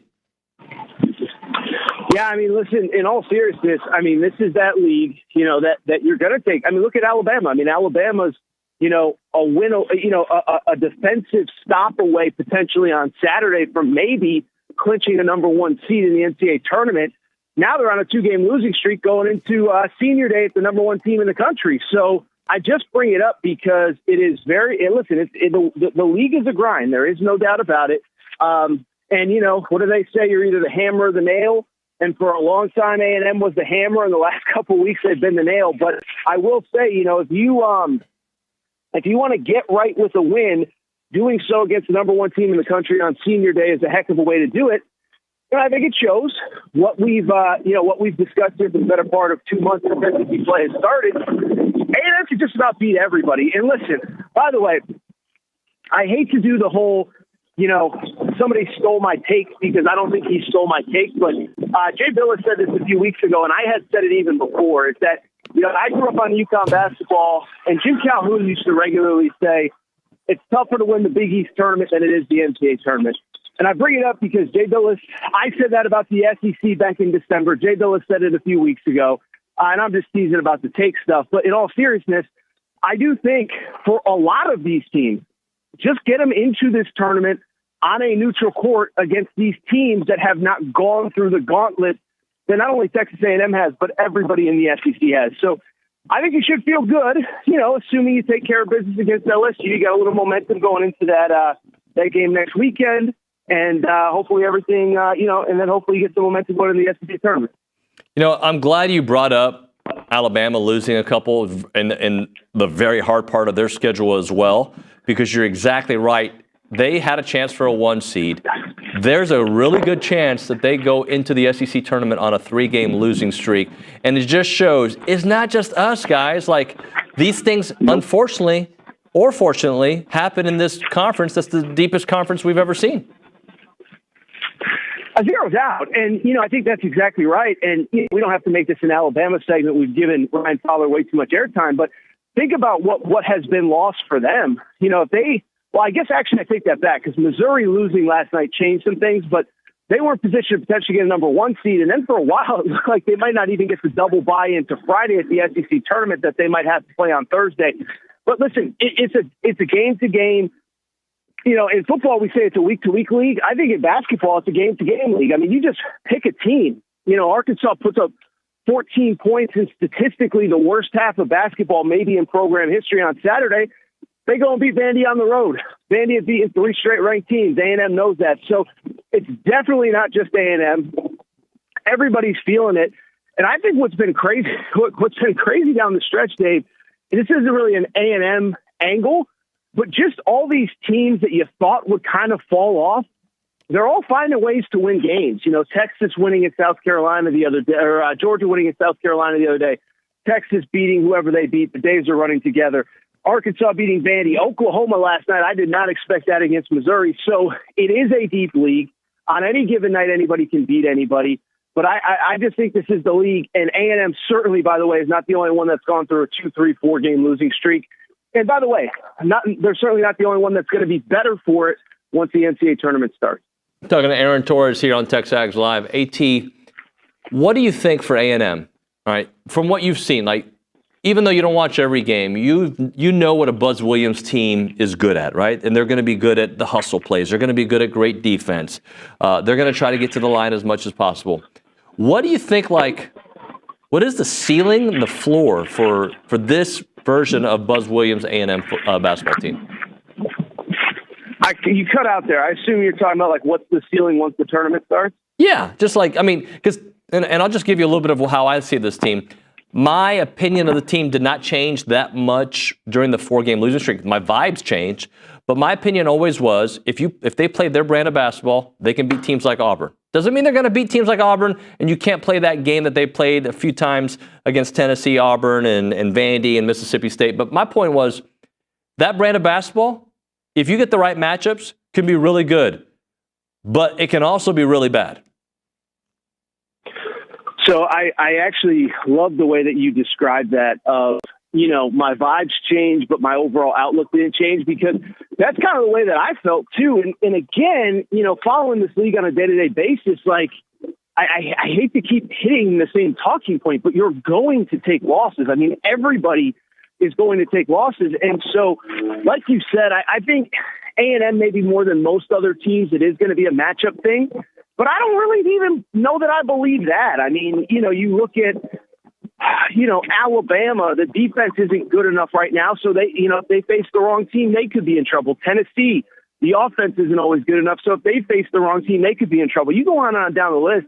It's not just A&M, it's a lot of other teams. But the one thing that I will say, I do think the physicality, I think it's not something that you can replicate in practice. We talk about Tennessee. I remember, I don't know if you remember, but 2 years ago, they played Duke in the second round of the tournament, and they just played their game.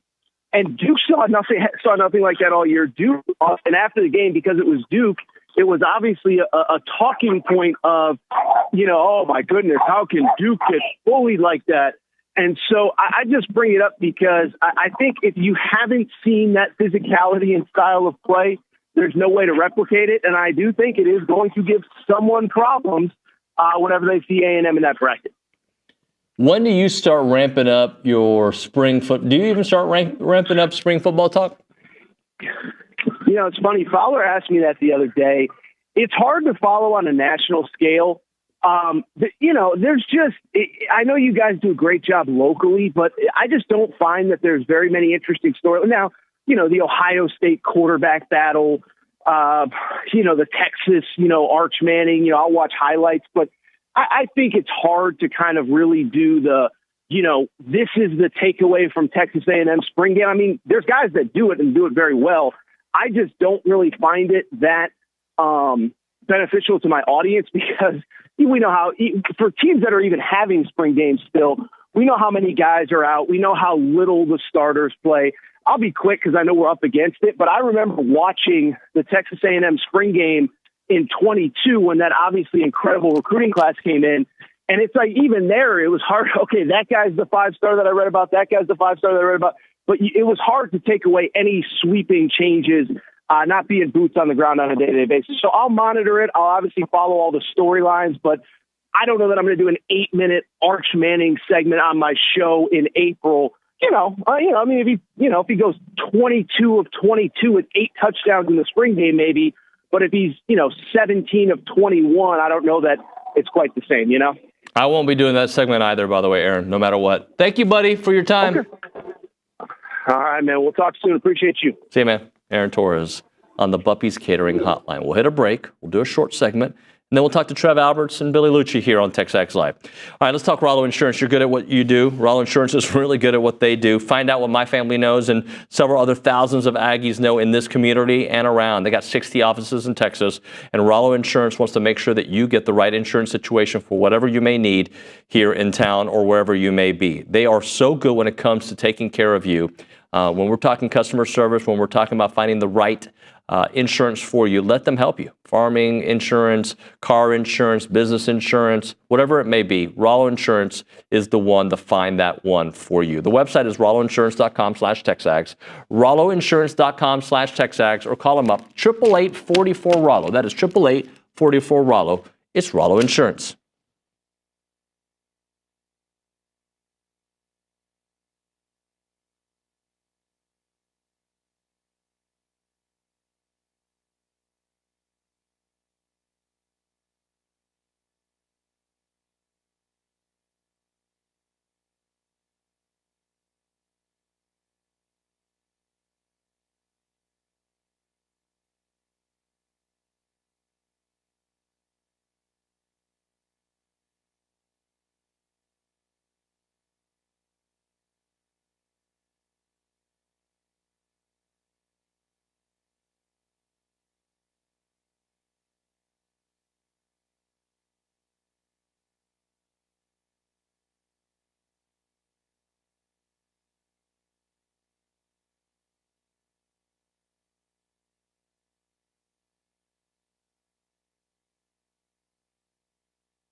from yesterday's show. As a reminder, we're doing this once again, the final segment of the program, brought to you by Double Dave's. That's at 10:50. Right now, we're doing it once again. Caller number 12 at 979-693-1150. We're going to hook you up with your choice of a dozen pepperoni rolls or a large one-topping pizza from Double Dave's. They've been around since 1984 with your favorite pizza and those world-famous pepperoni rolls. Reliable in-house delivery, bringing piping hot goodness straight to your door. Just click on doubledaves.com and your favorites are on their way. I don't know if we have rules, but I think if you won today, you're not going to win today. If you already won, can't win twice. I think that's a fair rule. I don't know if I'm allowed to do that, but if I am, that's the rule. We go back to the Angry Elephant News and Social Center. Caitlin Torn. Hello, Caitlin. Hello. Tell me something good. Well, the Brad Cave sent in a chat on the YouTube, and he said, in basketball news, Wade Taylor only needs 9 points, yep, to pass Bernard King. And I looked it up, and last year in the LSU game, Wade had 23 points. Now, it's a different team, different year, but well, maybe looking good to get that. I think he's going to do it. I mean, I'm not going out on a limb here. I think he'll get 9 points. I think he might have 19 points. Hope so. All right? That'd be awesome. I haven't done bank on it yet, but that might, if I remember, because I forget everything I say on the air. There's times people are like, hey, you remember saying this? I was like, what? I said that? That's actually pretty good. Oh, no, that's terrible. I said that? No.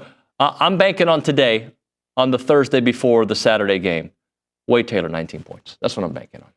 What else do you have, Caitlin? The number 15 Texas A&M men's tennis team opens a 2-week homestand with a 6 p.m. matchup with the Auburn Tigers today at the Mitchell Tennis Center.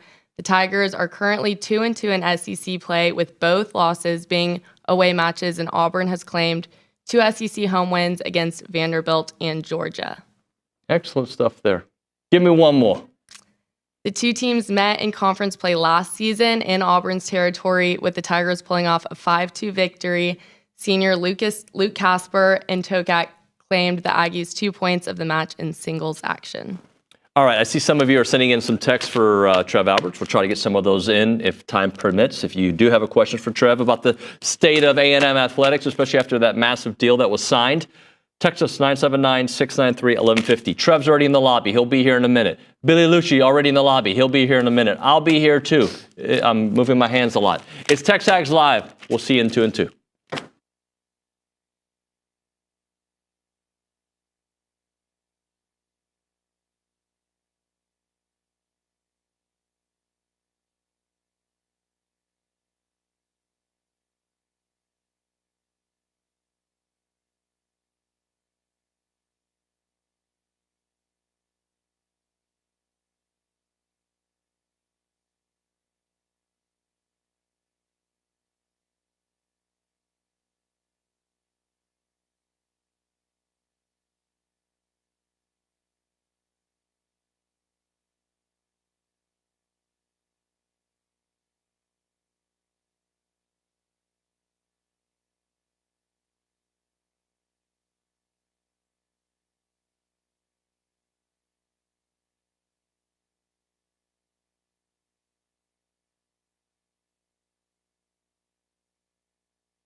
And we are back here on TexAgs Live. We're presented by David Gardner's Jewelers, Rollo Insurance Studio. Hour number 3 of the program. Trev Alberts in studio for the first time since I've been here. Billy Lucci's here. Trev, how are you, sir? I'm doing great.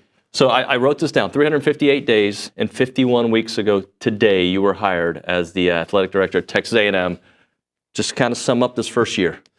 Well, it's been exhilarating. I mean, my wife and I have really enjoyed getting to know the community. You know, College Station, Bryan area has been fantastic. I've loved getting to know all of the traditions about Texas A&M. I mean, so much of what we thought on why it attracted us here has been validated. I mean, the place is different, and I mean that in a really positive way. The trajectory, the momentum of the institution academically, everything that surrounds Texas A&M.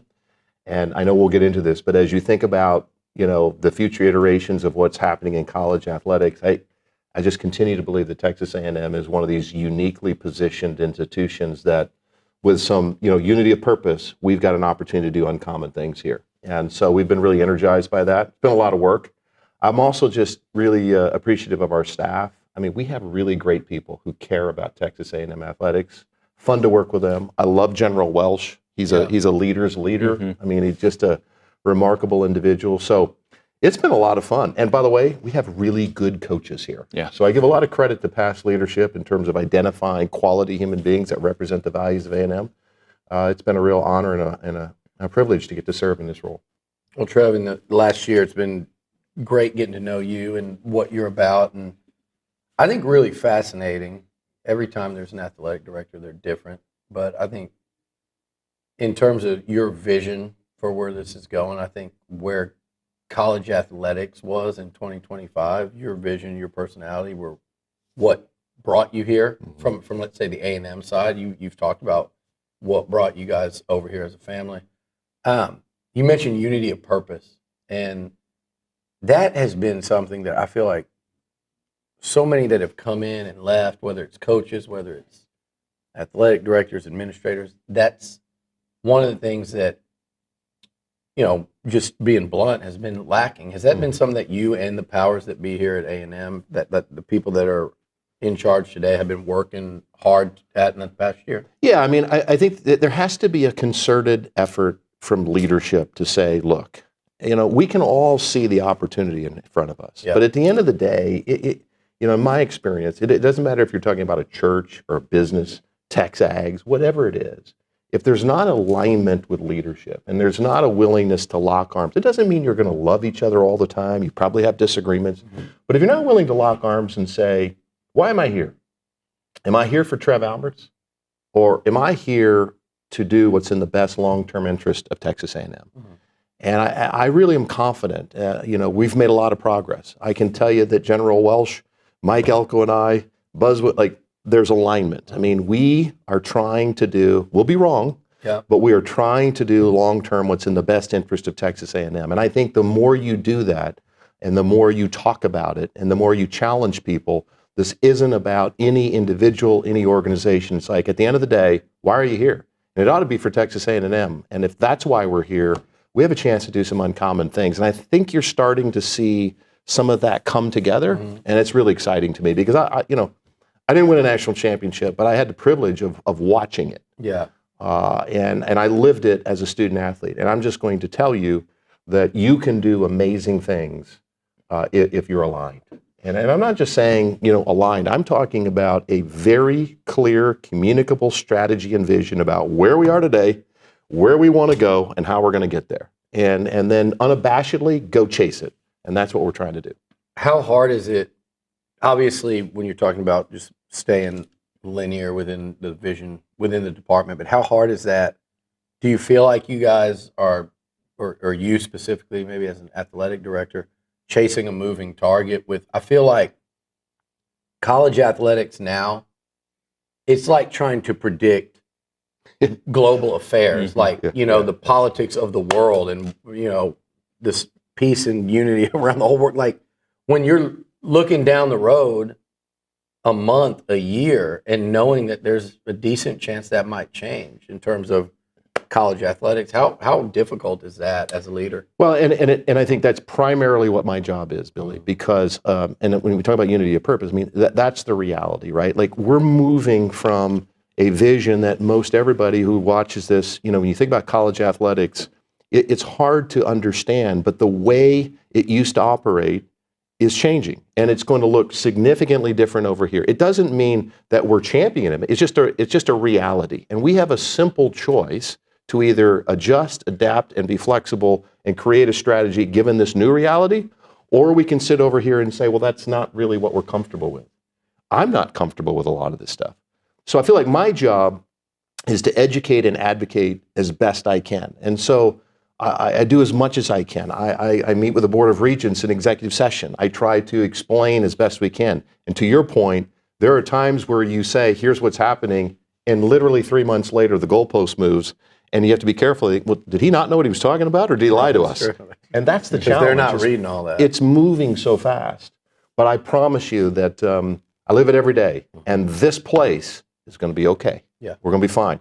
But do we want to be, do we want to be fine, or do we want to take advantage of this disruption and use the network that is, the Aggie network and chase greatness? And what I'm encouraged about is that's what the key stakeholders want to do. And I want, I'm just a privilege to get to be a little bitty part of chasing it with them. Well, David, I believe that's what you call a segue. Well, I was going to actually follow that up with, you said most of your job is seeing this moving target and adjusting to it. How much of it is finding new revenue streams for the university? There's existing, but also finding different ways to kind of monetize. Maybe it's private equity, maybe it's naming rights. I mean, how much of your job is on that side? Well, it's a lot. I mean, at the end of the day, it's hard to talk like this because I want to be very clear. We believe in the student-athlete experience. We believe in being connected to the academic enterprise, and that's never going to change here. We believe that the best thing that any football player or softball player or baseball player could ever do at Texas A&M is to get a degree from this place. Mm-hmm. They'll have far-reaching impact on not only their life, but the people who come after them. But realistically, we run a business. Mm-hmm. At the end of the day, there's a cost associated with this. And so what really happened, and one of my first conversations with board members was, and you do some of this for effect to help them move, but if you're now sharing 22% of your revenue with student athletes, you've now just become a quasi-pro franchise at the end of the day. And so what I've been really focused on is, okay, we're never going to lose our values in terms of supporting and serving student athletes, academics, life skills, all of those things. But over here, we better find a way to run our business operations very well, because if we don't, we're not going to have the money to invest where we need over here. So, long answer, but in a nutshell, here's what it is. In the history of college athletics, whether it was cost of attendance or Alston, we just always had enough increasing revenue from television rights or whatever to absorb these costs. This ruling by Judge Wilkin, and hopefully settling the House case soon, was the first time we had a new expense category that we just couldn't absorb. Because 22% of your rev share is $20.5 million, plus there's an extra $2 million, which is going backwards to pay former student athletes. So $22.5 million a year. And by the way, it doesn't stay that way. It's going to go up. 4% escalators each year, and we're reevaluating it each 3 years. So at the end of the day, you have a simple choice. We have to optimize our expenses. We have to look at where we can become more efficient. And then we also have to aggressively look at how do we accelerate commercially our revenue growth. And really, there's ticket revenue, there's television revenue, and there's corporate sponsorships. And that was an area that we were fortunate to be able to dive into and take some pressure off the expense side by increasing our revenues through our new proposed multimedia rights deal with PlayPlay. And that a massive deal in terms of not just, I don't think just for Texas A&M, but around college football. I've seen a lot of fan bases go, we'll be there soon too. Well, then you can kind of thank Texas A&M for that, because they were the first ones to make that jump. And for you guys to go from, correct me if I'm wrong with the numbers, is it 18 to 34 or 18 to 34 roughly? Right. So the new deal has an average annual value of $34.3 million. So year one, it's not that. But, it's the first 3 years, there's roughly $95 million in the first 3 years. That includes about $18 million of cash signing bonus. There's $7.5 million of what they call CapEx dollars, which are investment into things like digital assets that they can sell. So those things are very important. there's a 7-year look-in window. So 15 years is a long time. Yeah, that was one of the questions. Yeah, so we have a mutual look-in that both Playfly and Texas A&M after 7 years can take a look at. And then the other important piece is we took out naming rights of facilities. Obviously, I think you're going to see a trend as people look for more revenue. They're going to say, hey, can we get a corporate sponsor at Reed or somewhere else? But I think, obviously here, tradition is very important. Yeah. We pre-negotiated if Playfly is able to bring a corporate sponsor that makes sense for any of our facilities, that the Board of Regents would approve, then there's an 85-15 split on top of that. So, these are big deals, but I think it's really reflective of a couple of things. And here is the change that's happening in college athletics that is going to be really hard for people to get comfortable with. So when you think about the cable TV model, it subsidized 130 FBS schools. And as we moved into a streaming model, your actual data analytics around your brand value have been more magnified than ever before. And so just like we're moving into this space in terms of the proposed settlement of fair market value NIL deals for student athletes, there's going to continue to be contraction and separation between the value proposition of individual institutional brands. That's why Texas A&M is so well positioned. It's because of what all of you have done. The 12th Man has done. It's 80,000 undergraduate students. It's the largest Aggie network in the country and the number of CEOs. That's what all of you who love Texas A&M have built, and we're just now, frankly, getting to take advantage of all of your work and others before us who've built this. I want to say one last thing, and I want to say this publicly, because I called Coach Slocum. Okay. And I want to tell you that one of the biggest assists in this deal, and I think so reflective of Texas A&M values, is R.C. Slocum. So you'll remember he was the interim athletic director. Yeah. And he had a proposed, extension on his table that would have looked a lot different than the one we ultimately agreed to. And he had the wisdom to say, well, wait a minute, there's going to be a new AD. He or she should probably evaluate this. But more importantly, he had the humility, because it would have been very easy for him to be able to say, hey, look at what I did. I'm the AD. And he didn't do that because he loves Texas A&M. And I just want to publicly thank Coach Slocum for having the wisdom and having the humility, just reflective of who he is as a man and Texas A&M. And then we were able to spend the next 8 months working with both Learfield, Playfly, did an RFP process, really tried to establish what the brand value of A&M was, and the beneficiary of timing as more of this contraction happens. This is a game changer long term for our institution. I was going to ask you, ultimately, why Playfly? And I know you were familiar with them from Nebraska, but what was it, say, besides the obvious, besides the monetary side of it, what was it about them that pushed them over the top? Yes, so it's a great question. So as part of the RFP process, there's probably 10 to 12 questions about how would you do this? And so there's lots of factors. Obviously, the numbers are really, really important. Yeah. I mean, at the end of the day, as you talked about, when you have a $20.5 million hole, but the reality is, and I can't go too far with this, but it's not like, the numbers were dissimilar. I do think the amount in the first 3 years is really important. I think signing bonus is really important. Obviously, there's time value of money. And so we're all going through this transition, right, where, we have this new expense category. So I think money in the first 3 years is really important. I think the NIL strategy moving forward is really important. Again, as we're thinking about, the settlement, your strategy around how to leverage our network to essentially organically grow our cap, which is a hard cap, by finding fair market value NIL deals for our student athletes is going to be really, really important. Yeah. I think the fact that, we're the only partner in the state of Texas has value.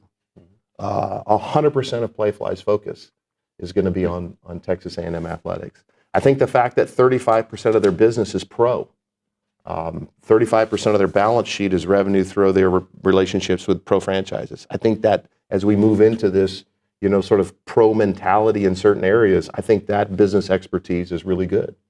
So just, sort of things like that, I think really were important. Talk about the NIL component a little more. Where do you see, are we still on target for a July change in all of this? And then where do you see it going in terms of athletics and the university versus collectives, and how is it going to be a light switch around the SEC, or are people going to, is this thing going to be staggered where there's going to be some schools that say, okay, we're going to do it the right way earlier, and then competitors doing it later and vice versa? Like, how uniform is this going to be and when?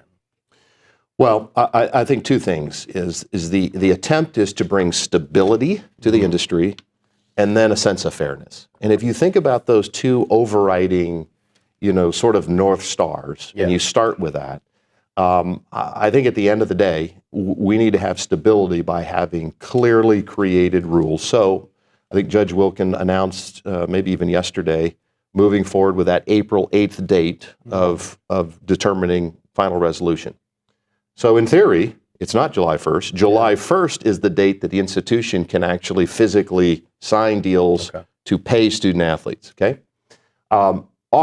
April 8th, all NIL deals that are third-party deals then will be required to go through a clearinghouse that Deloitte has created, anything over $600, to determine actual fair market value, valid business purpose, two very important things. So we're actually still working through all the details of that. But I can tell you, I had the privilege of serving on the CAP management subcommittee of the implementation committee. So I have a cursory understanding of the Deloitte piece, but not quite as much. But this is a real system. I have a lot of confidence in it. Yeah. We had a chance to share a lot of the information with the coaches in the SEC and the athletic directors. And as you get into some of the details, I think first and foremost, we have to ask ourselves, do we want to be governed? I mean, do we want rules?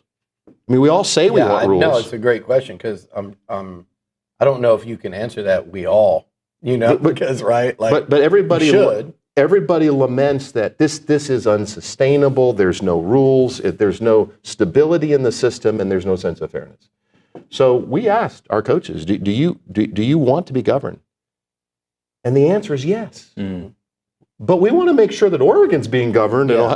But that's the point. Right. Is so.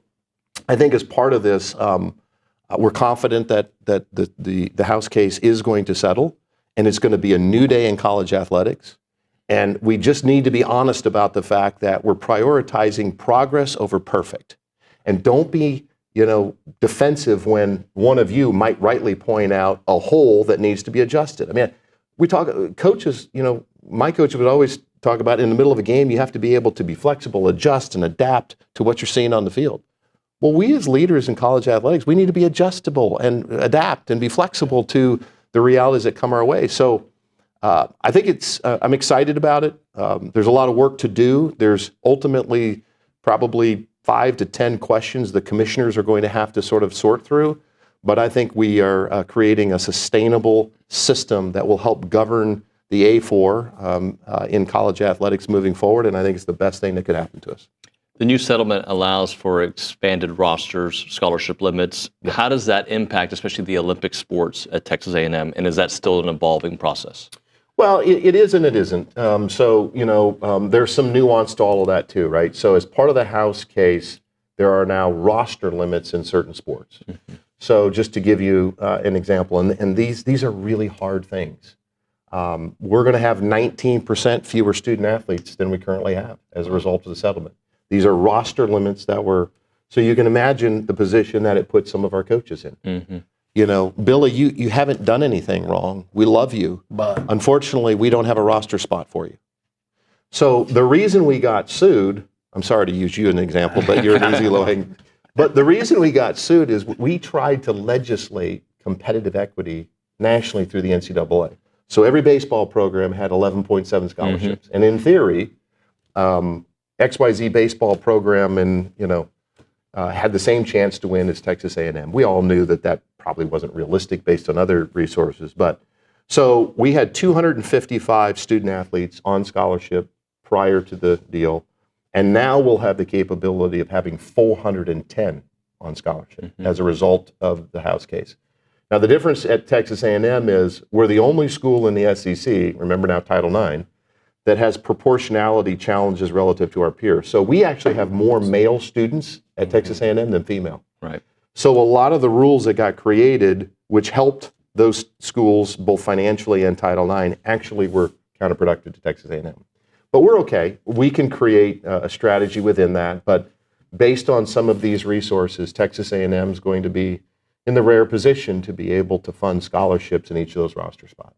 And there will be very few schools that probably are able to make that commitment. And that's why, things like your MMR deal and maximizing every revenue opportunity are going to be critically important to us moving forward. And our campus has been a great partner in that. So the difference here is, as part of the House case settlement, the first $2.5 million of increased scholarships can get reduced from your overall cap.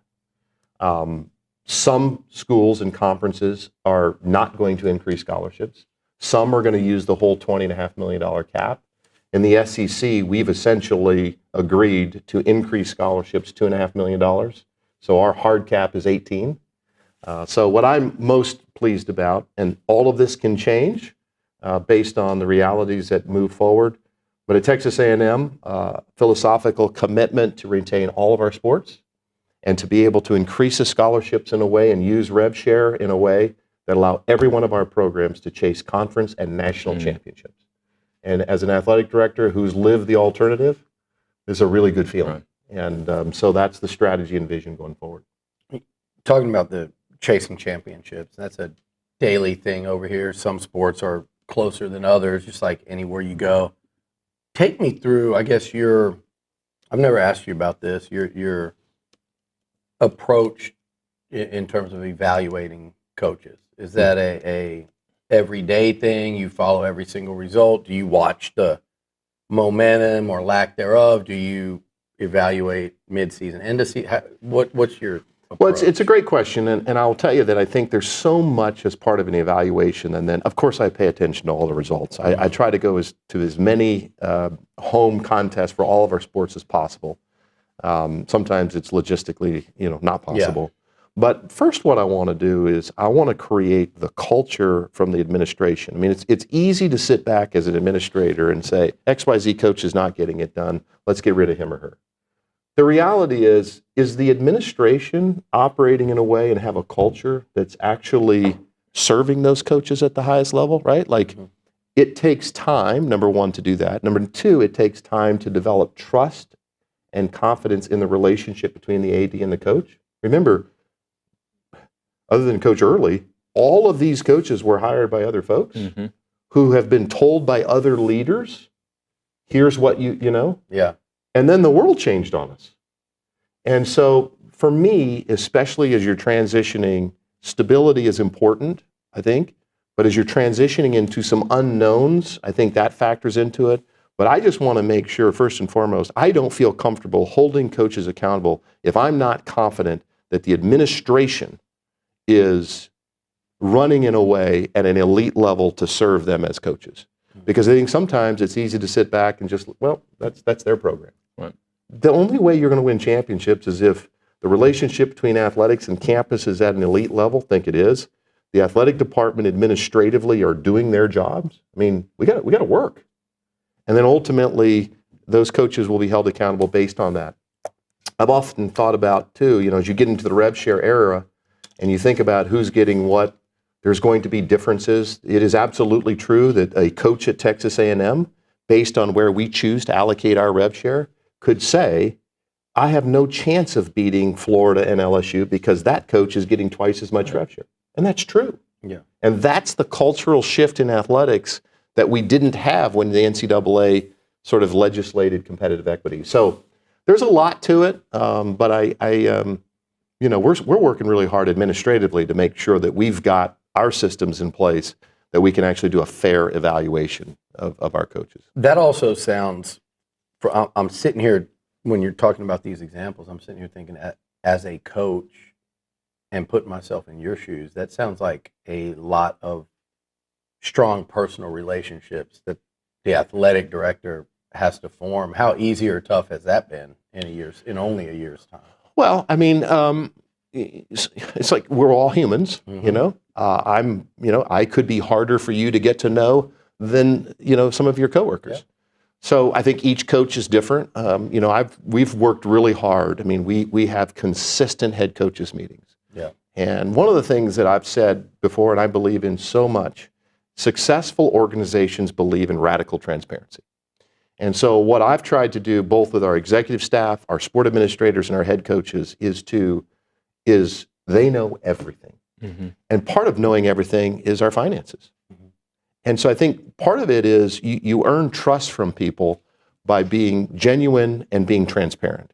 And so we started day one. I think our first head coaches meeting, we shared a P&L of every one of our sports. Because I believe that there's no way of actually getting somewhere if you don't know where you currently reside. Mm-hmm. And so I think part of that is important, but just listening to the coaches, trying to understand their pain points, and then trying to solve problems for them. I think, at the end of the day, we're here to serve our coaches. If General Welsh is serving, which he does, me every day, I'm serving our coaches, and our coaches are serving our student athletes. That's when we're going to achieve at the highest levels, but it all has to operate in that way. So I don't know if I really answered your question, but I think it's just trust through transparency and consistent communication. I do want to ask you one more thing before we let you go. The emotional roller coaster that is A&M sports, right? The big victory versus Auburn, baseball's up and down starts. How do you ride the waves of athletics? It seems like you kind of take a more of a big picture look than just going straight to the micro. Well, there's a lot of prayer, but I think after 18 years of doing this, you realize that this too shall pass. You got to remember that seasons are long. Yeah. There are factors that come to play, and I think that's part of what getting to know coaches. Coaches are still growing themselves. Injuries are factors in some of these things, but there's no doubt about it. I mean, there's weekends that you kind of feel like, man, honey, I mean, we're killing it. Yeah. And then the next weekend, like, how come we can't win a game? Right. So, but that's part of it. I think, I watch General Welsh, and I watch him in very challenging times remain calm. Mm-hmm. And it doesn't mean underneath the water, those little duck feet aren't really flapping. But I think part of leadership is you have to be able to, communicate that we're going to be okay, which we are. Mm-hmm. And yes, we're going to have things, we're going to fall short sometimes. We're going to make mistakes. We're going to own them, and we'll get better, and we'll keep working at it. So it's just part of the job. It's like, it's what we signed up for. I've got a final question that so you mentioned Coach Slocum and what he means to this place, and AC and I, he's standing back there, he knows like how far back Coach and I go. He's an icon here, and when I was growing up, I'm watching your coach, Tom Osborne, and what he meant to Nebraska, and I know they were close. Unfortunately, thanks to Brandon Jones getting attacked on the field, our only interaction with Dr. Tom was he called TexAgs on to discuss the Pelini incident, which was Brandon goes, somebody named Coach Osborne called. He had no idea who he was. Obviously, you know who he is. I'm fascinated by legendary coaches and what gets them there. So, in your role today, in your leadership role, looking back, what's a thing or two, the thing that you carry most with you today that you learned from Tom Osborne? Well, it's a great question. And first, those two men are a lot alike. Really? Oh, just men of extraordinary high character. And when I took the job here, one of my very challenging calls was to Coach Osborne.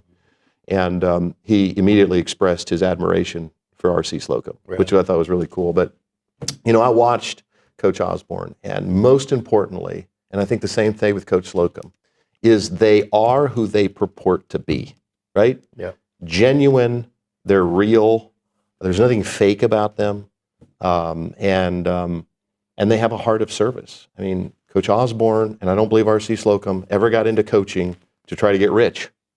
They genuinely got into coaching because they love ball, and they love serving young people.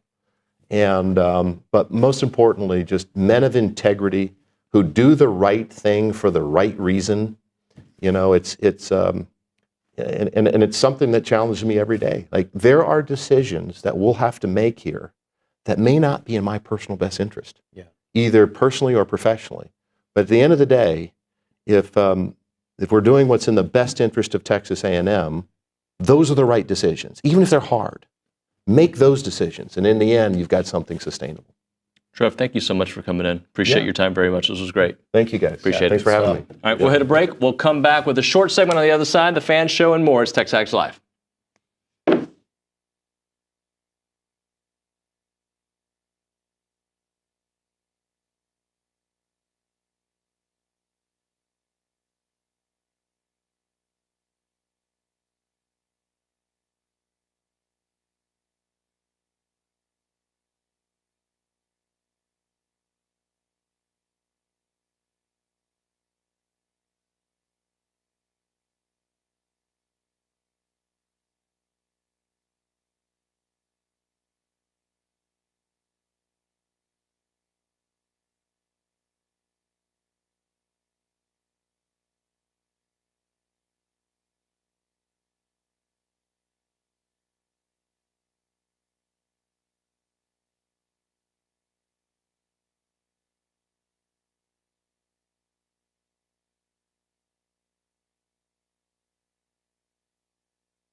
All right, we're way late, so we got to catch up on breaks. So I'm going to just do a fake segment for you real quick. Well, it's going to be really good information. First off, the fan show's coming up next.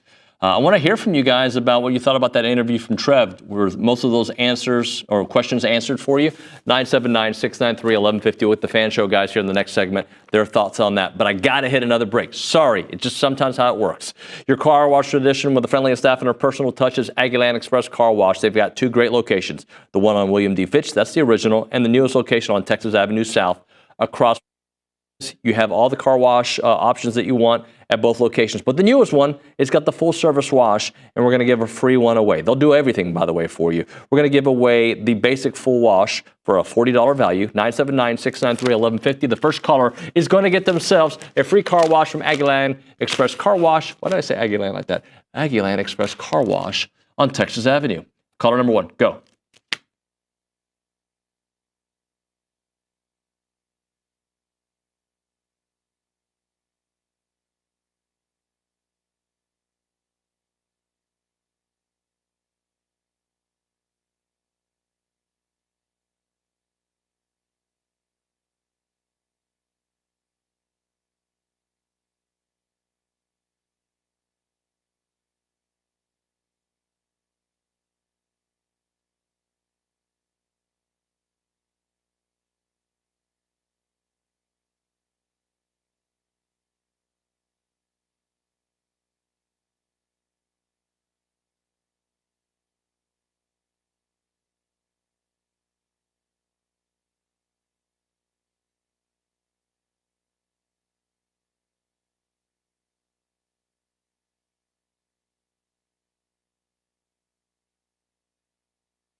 TexAgs Live, just kidding, Reed. Presented by David Gardner's Jewelers, Rollo Insurance Studio.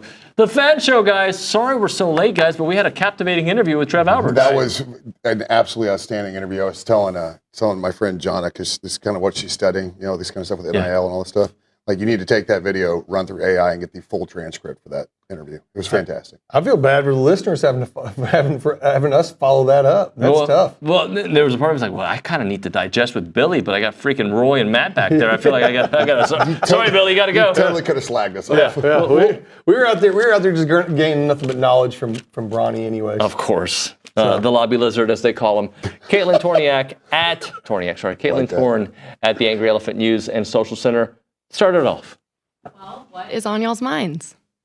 Brownie, you start this week. I get to start? Yeah, it's been a couple weeks. I don't think I've ever started. No, you said every time you start, you say that.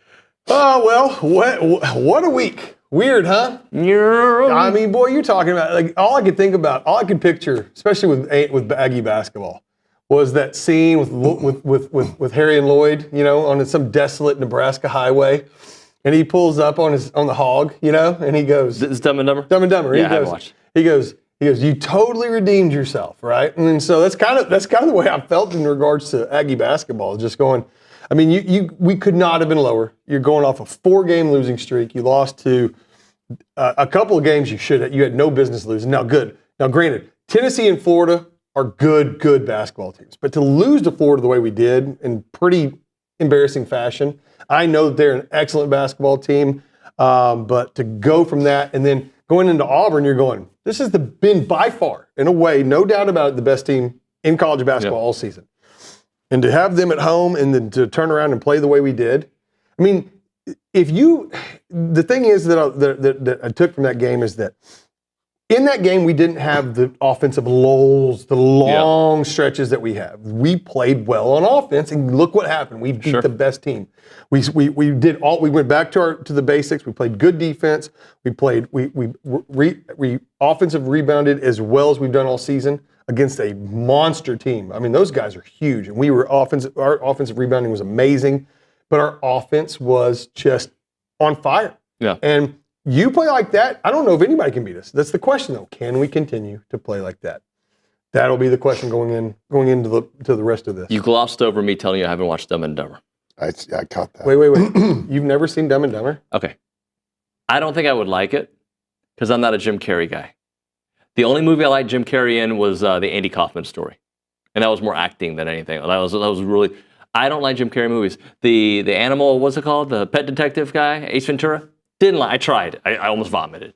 I know. I am not. Jim Carrey is not a value add for you. No, it's like I'd rather change the channel. All right, hang on. Oh, boy. I don't care if you like Jim Carrey or not. Dumb and Dumber is one of the funniest movies I understand ever that. I've made a mistake not watching it, but I'm so far into this bit. It's a real bit. That I feel like I can't go watch it now. Because anytime you watch a movie 20 years after it was made that everybody tells you is great, it's never great for you. I forced my kids to watch certain movies from the 80s, and they're like, this is terrible, Dad. How are you telling me this is a classic? What are you talking about?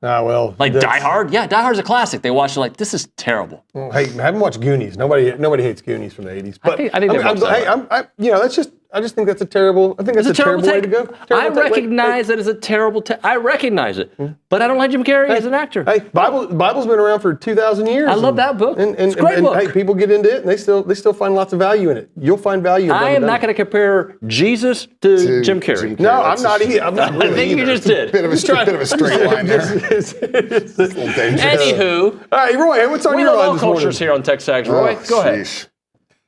What a difference a week makes. That's it. That's the bottom line, right? Remember? Yeah. So, but it went backwards, quite frankly. We talked about it. We could go 2-1 in the last 3 in basketball. We didn't care which one we beat, right? And just based off of rankings, you figure you got a better shot. But it's Florida on the road. You feel better. So you get trounced by Florida on the road. And so your thought is, crap, here comes Auburn, right? Look, I was so happy that the 12th man showed up. Attendance was great. We're not great with the basketball attendance, but they showed up for senior night. And those boys gave them a show, quite frankly. It was fun to watch. That is, like you were saying, that's elite Aggie basketball this year. Well, I want to say this to you guys, too. I think a couple things about that particular game. I think not only was it their best win because who they beat, but I also think it was their best win because how they played. The other game that comes up, let me think, maybe the game in Indianapolis, like maybe Purdue, right? Mm-hmm. Outside of that, this is a game that they played well in the first half and the second half. It wasn't an amazing comeback. It was wire to wire. Wire to wire, and every time that Auburn would make their run, A&M countered. Yeah, we would counter for this, and that's one of the first times we've done that this year. Where as soon as the team starts to come back, especially a team like Auburn. I mean, you're talking about the best team in basketball this year, without a doubt. I don't think there's even a question who's been the best team in all of college basketball. It's Auburn. And when they would start coming back, we would counterpunch. You're exactly right, and it was fantastic. And Roy, they did it on senior night. The last time the Reed audience gets to see Wade Taylor and some of those guys. Yeah, I mean, you could write a fun little script about that game. Basically, probably do a little fun Hallmark movie on it. I mean, it was just kind of all the feel good storylines. Everything worked out perfectly. But on the flip side, on the diamond, we go in and beat Rice over a weekend, and then we drop a midweek, and so. I thought last night was encouraging in the sense that we played error-free baseball, which that seems like that should be the standard. But so again, still getting things, still tinkering with things over at Olson. So I am with baseball.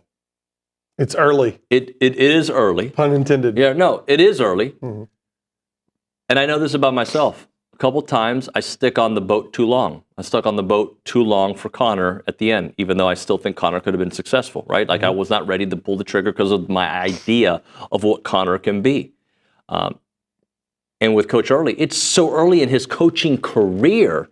And with all the things that Bronny and Zane have pointed out that, yeah, maybe they shouldn't be 7-4, right? Maybe they should be better.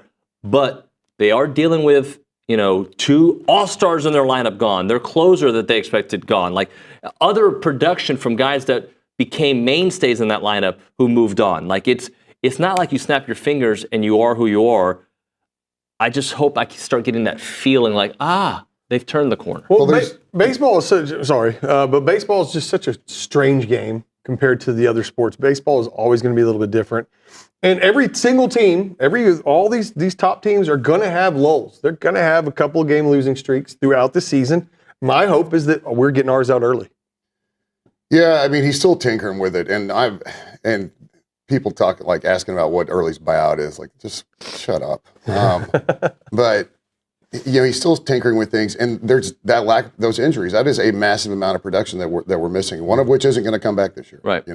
And so you've got to find a way to cover down for that production, right? But catching a ball, throwing a ball, come on. Like that's the stuff that just kind of ticks you off a little bit. Just pop flies, like simple stuff, like just simple baseball plays, right? With too many errors. So again, I think Zane said it, like it's too early, but we're about to hit the quarter mark of the season, so it's not exactly too early. So this team is he's got to figure it out. He's got to keep tinkering and figure out what's going to work. We've got to get Sorrell back. And then, flip side on the other side of the diamond, we got top 5 matchup this weekend here at Davis. Number 3 Florida coming to town. This is the SEC opener, isn't it? Uh-huh. Yeah. So, exciting weekend. Again, last night was encouraging for baseball, error-free baseball. 2 solo jacks. It's, I liked what I saw. All right, let's hit a break here because we're up against it. We'll come back with some final thoughts on TexAgs Live with the Fan Show, guys. TexAgs Live. I said it twice.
Cruz. Are you familiar with Luke Evangelos of TexAgs.com? Of course. Yeah, he's the numbers nerd, man. He is a nerd. There's a chance. He just tweeted this. Texas A&M starting to feel more comfortable with their spot on the number 3 line, waiting for more updates on bracket matrix, but looking at 90% of the experts have A&M back on the 3 line, beating LSU and winning a game in Nashville will lock them in. Be great. But there's one thing we've learned about this league is, I mean, even LSU, who's one of the lower tier teams in the league, is not going to be a guaranteed win. You got to go in there and actually play. They're still good. South Carolina won a game. I mean, like, you just got to be on the lookout. I mean, South Carolina's. LSU and Texas and these teams that are the lower tier teams are good basketball teams. Yeah. So I mean, there's no guarantee, but you got to go in there and take care of business. Yep. Have to. Yep. Especially after that win. Well, especially following up that win. And again, going back to, I think, a theme all season long, but especially during the losing streak. When they play their brand of basketball, they have a Rocky Balboa chance to beat Apollo Creed. And they also can lose a match to Tommy Gunn. Not that he ever lost to Tommy Gunn. That was a street fight. Yeah, that was a street fight. And Tommy, he did get brain damage, though, so he technically lost. You can lose to Clubber Lang, or you can go out and beat Ivan Drago. Let's go beat Drago. That's all you got to do. If this team is firing on all cylinders, they can literally, and I know it's very cliche in sports, but they can beat anybody on any given day if they're going to play at that level. And then, the opposite side of that is they can lose to anybody. Yep. And you know that Stallone has completely gotten rid of Rocky V. He doesn't really consider it part of the Rocky series anymore. He doesn't make him a smart man. This is so He's bad. brilliant, by the way. That movie is the Your first soundtrack four of my is so life. good, then you ruin it with Rocky V. Balboa was pretty good. Balboa was good, yeah. Creeds were good. Creeds are okay, yeah. I like the Creeds. But Rocky V sucked. Rocky V is like Godfather 3. And I liked Godfather 3. I didn't love it, but it ruined the franchise, and I'm sure. Agreed. With the last 2 minutes of this show, that's what we ended with. Yeah. I mean, the people want to hear our thoughts on the Rocky series. When you say the people, who are they exactly? The 6 or 7 people still listening to us right now? No, we got 39. Let's close out with this, and we got about a minute and a half, so we're going to make it quick. Okay. The question on the show came up: can A&M's offense out-offense the teams on their schedule? Not the rest of the way this season. Offensively, do you think A&M's offense? Do you have any worries about the A&M offense right now? Football. I'm sorry. Did I say football? Yeah, I'm sorry. Football. Do I have any worries about A&M's offense? Yes, of course I do. 100%. I have a worry about everything. Here we go. You're gonna like this one, Caleb. Who led the SEC in scoring points per game last year? Texas A&M. They did. Yeah. But again, I mean, we scored 7 points against Texas. We lost to an awful USC team. Okay, There's a lot of things that still need to be worked on, but I do feel like we've added some pieces, especially at receiver, that hopefully are going to be great. And so, Roy, we did a what if Le'Veon Moss was healthy. I said they make the playoffs last year. Maybe that's not the case, but a healthy offense. What do you say? Yeah, I think there's no reason not to think that they can't. Considering that we look at it, we feel like we've added pieces to an offense that was already high-powered. There's no reason not to think that we can't be 1 or 2 in scoring in the SEC again. I'm more worried about baseball offense. Yeah, but you probably think that they can get back. I do.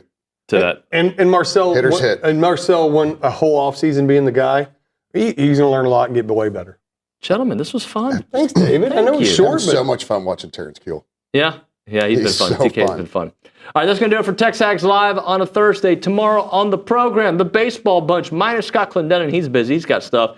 And we will have Billy Lucci in studio. Olin Buchanan. It's TexAgs Live.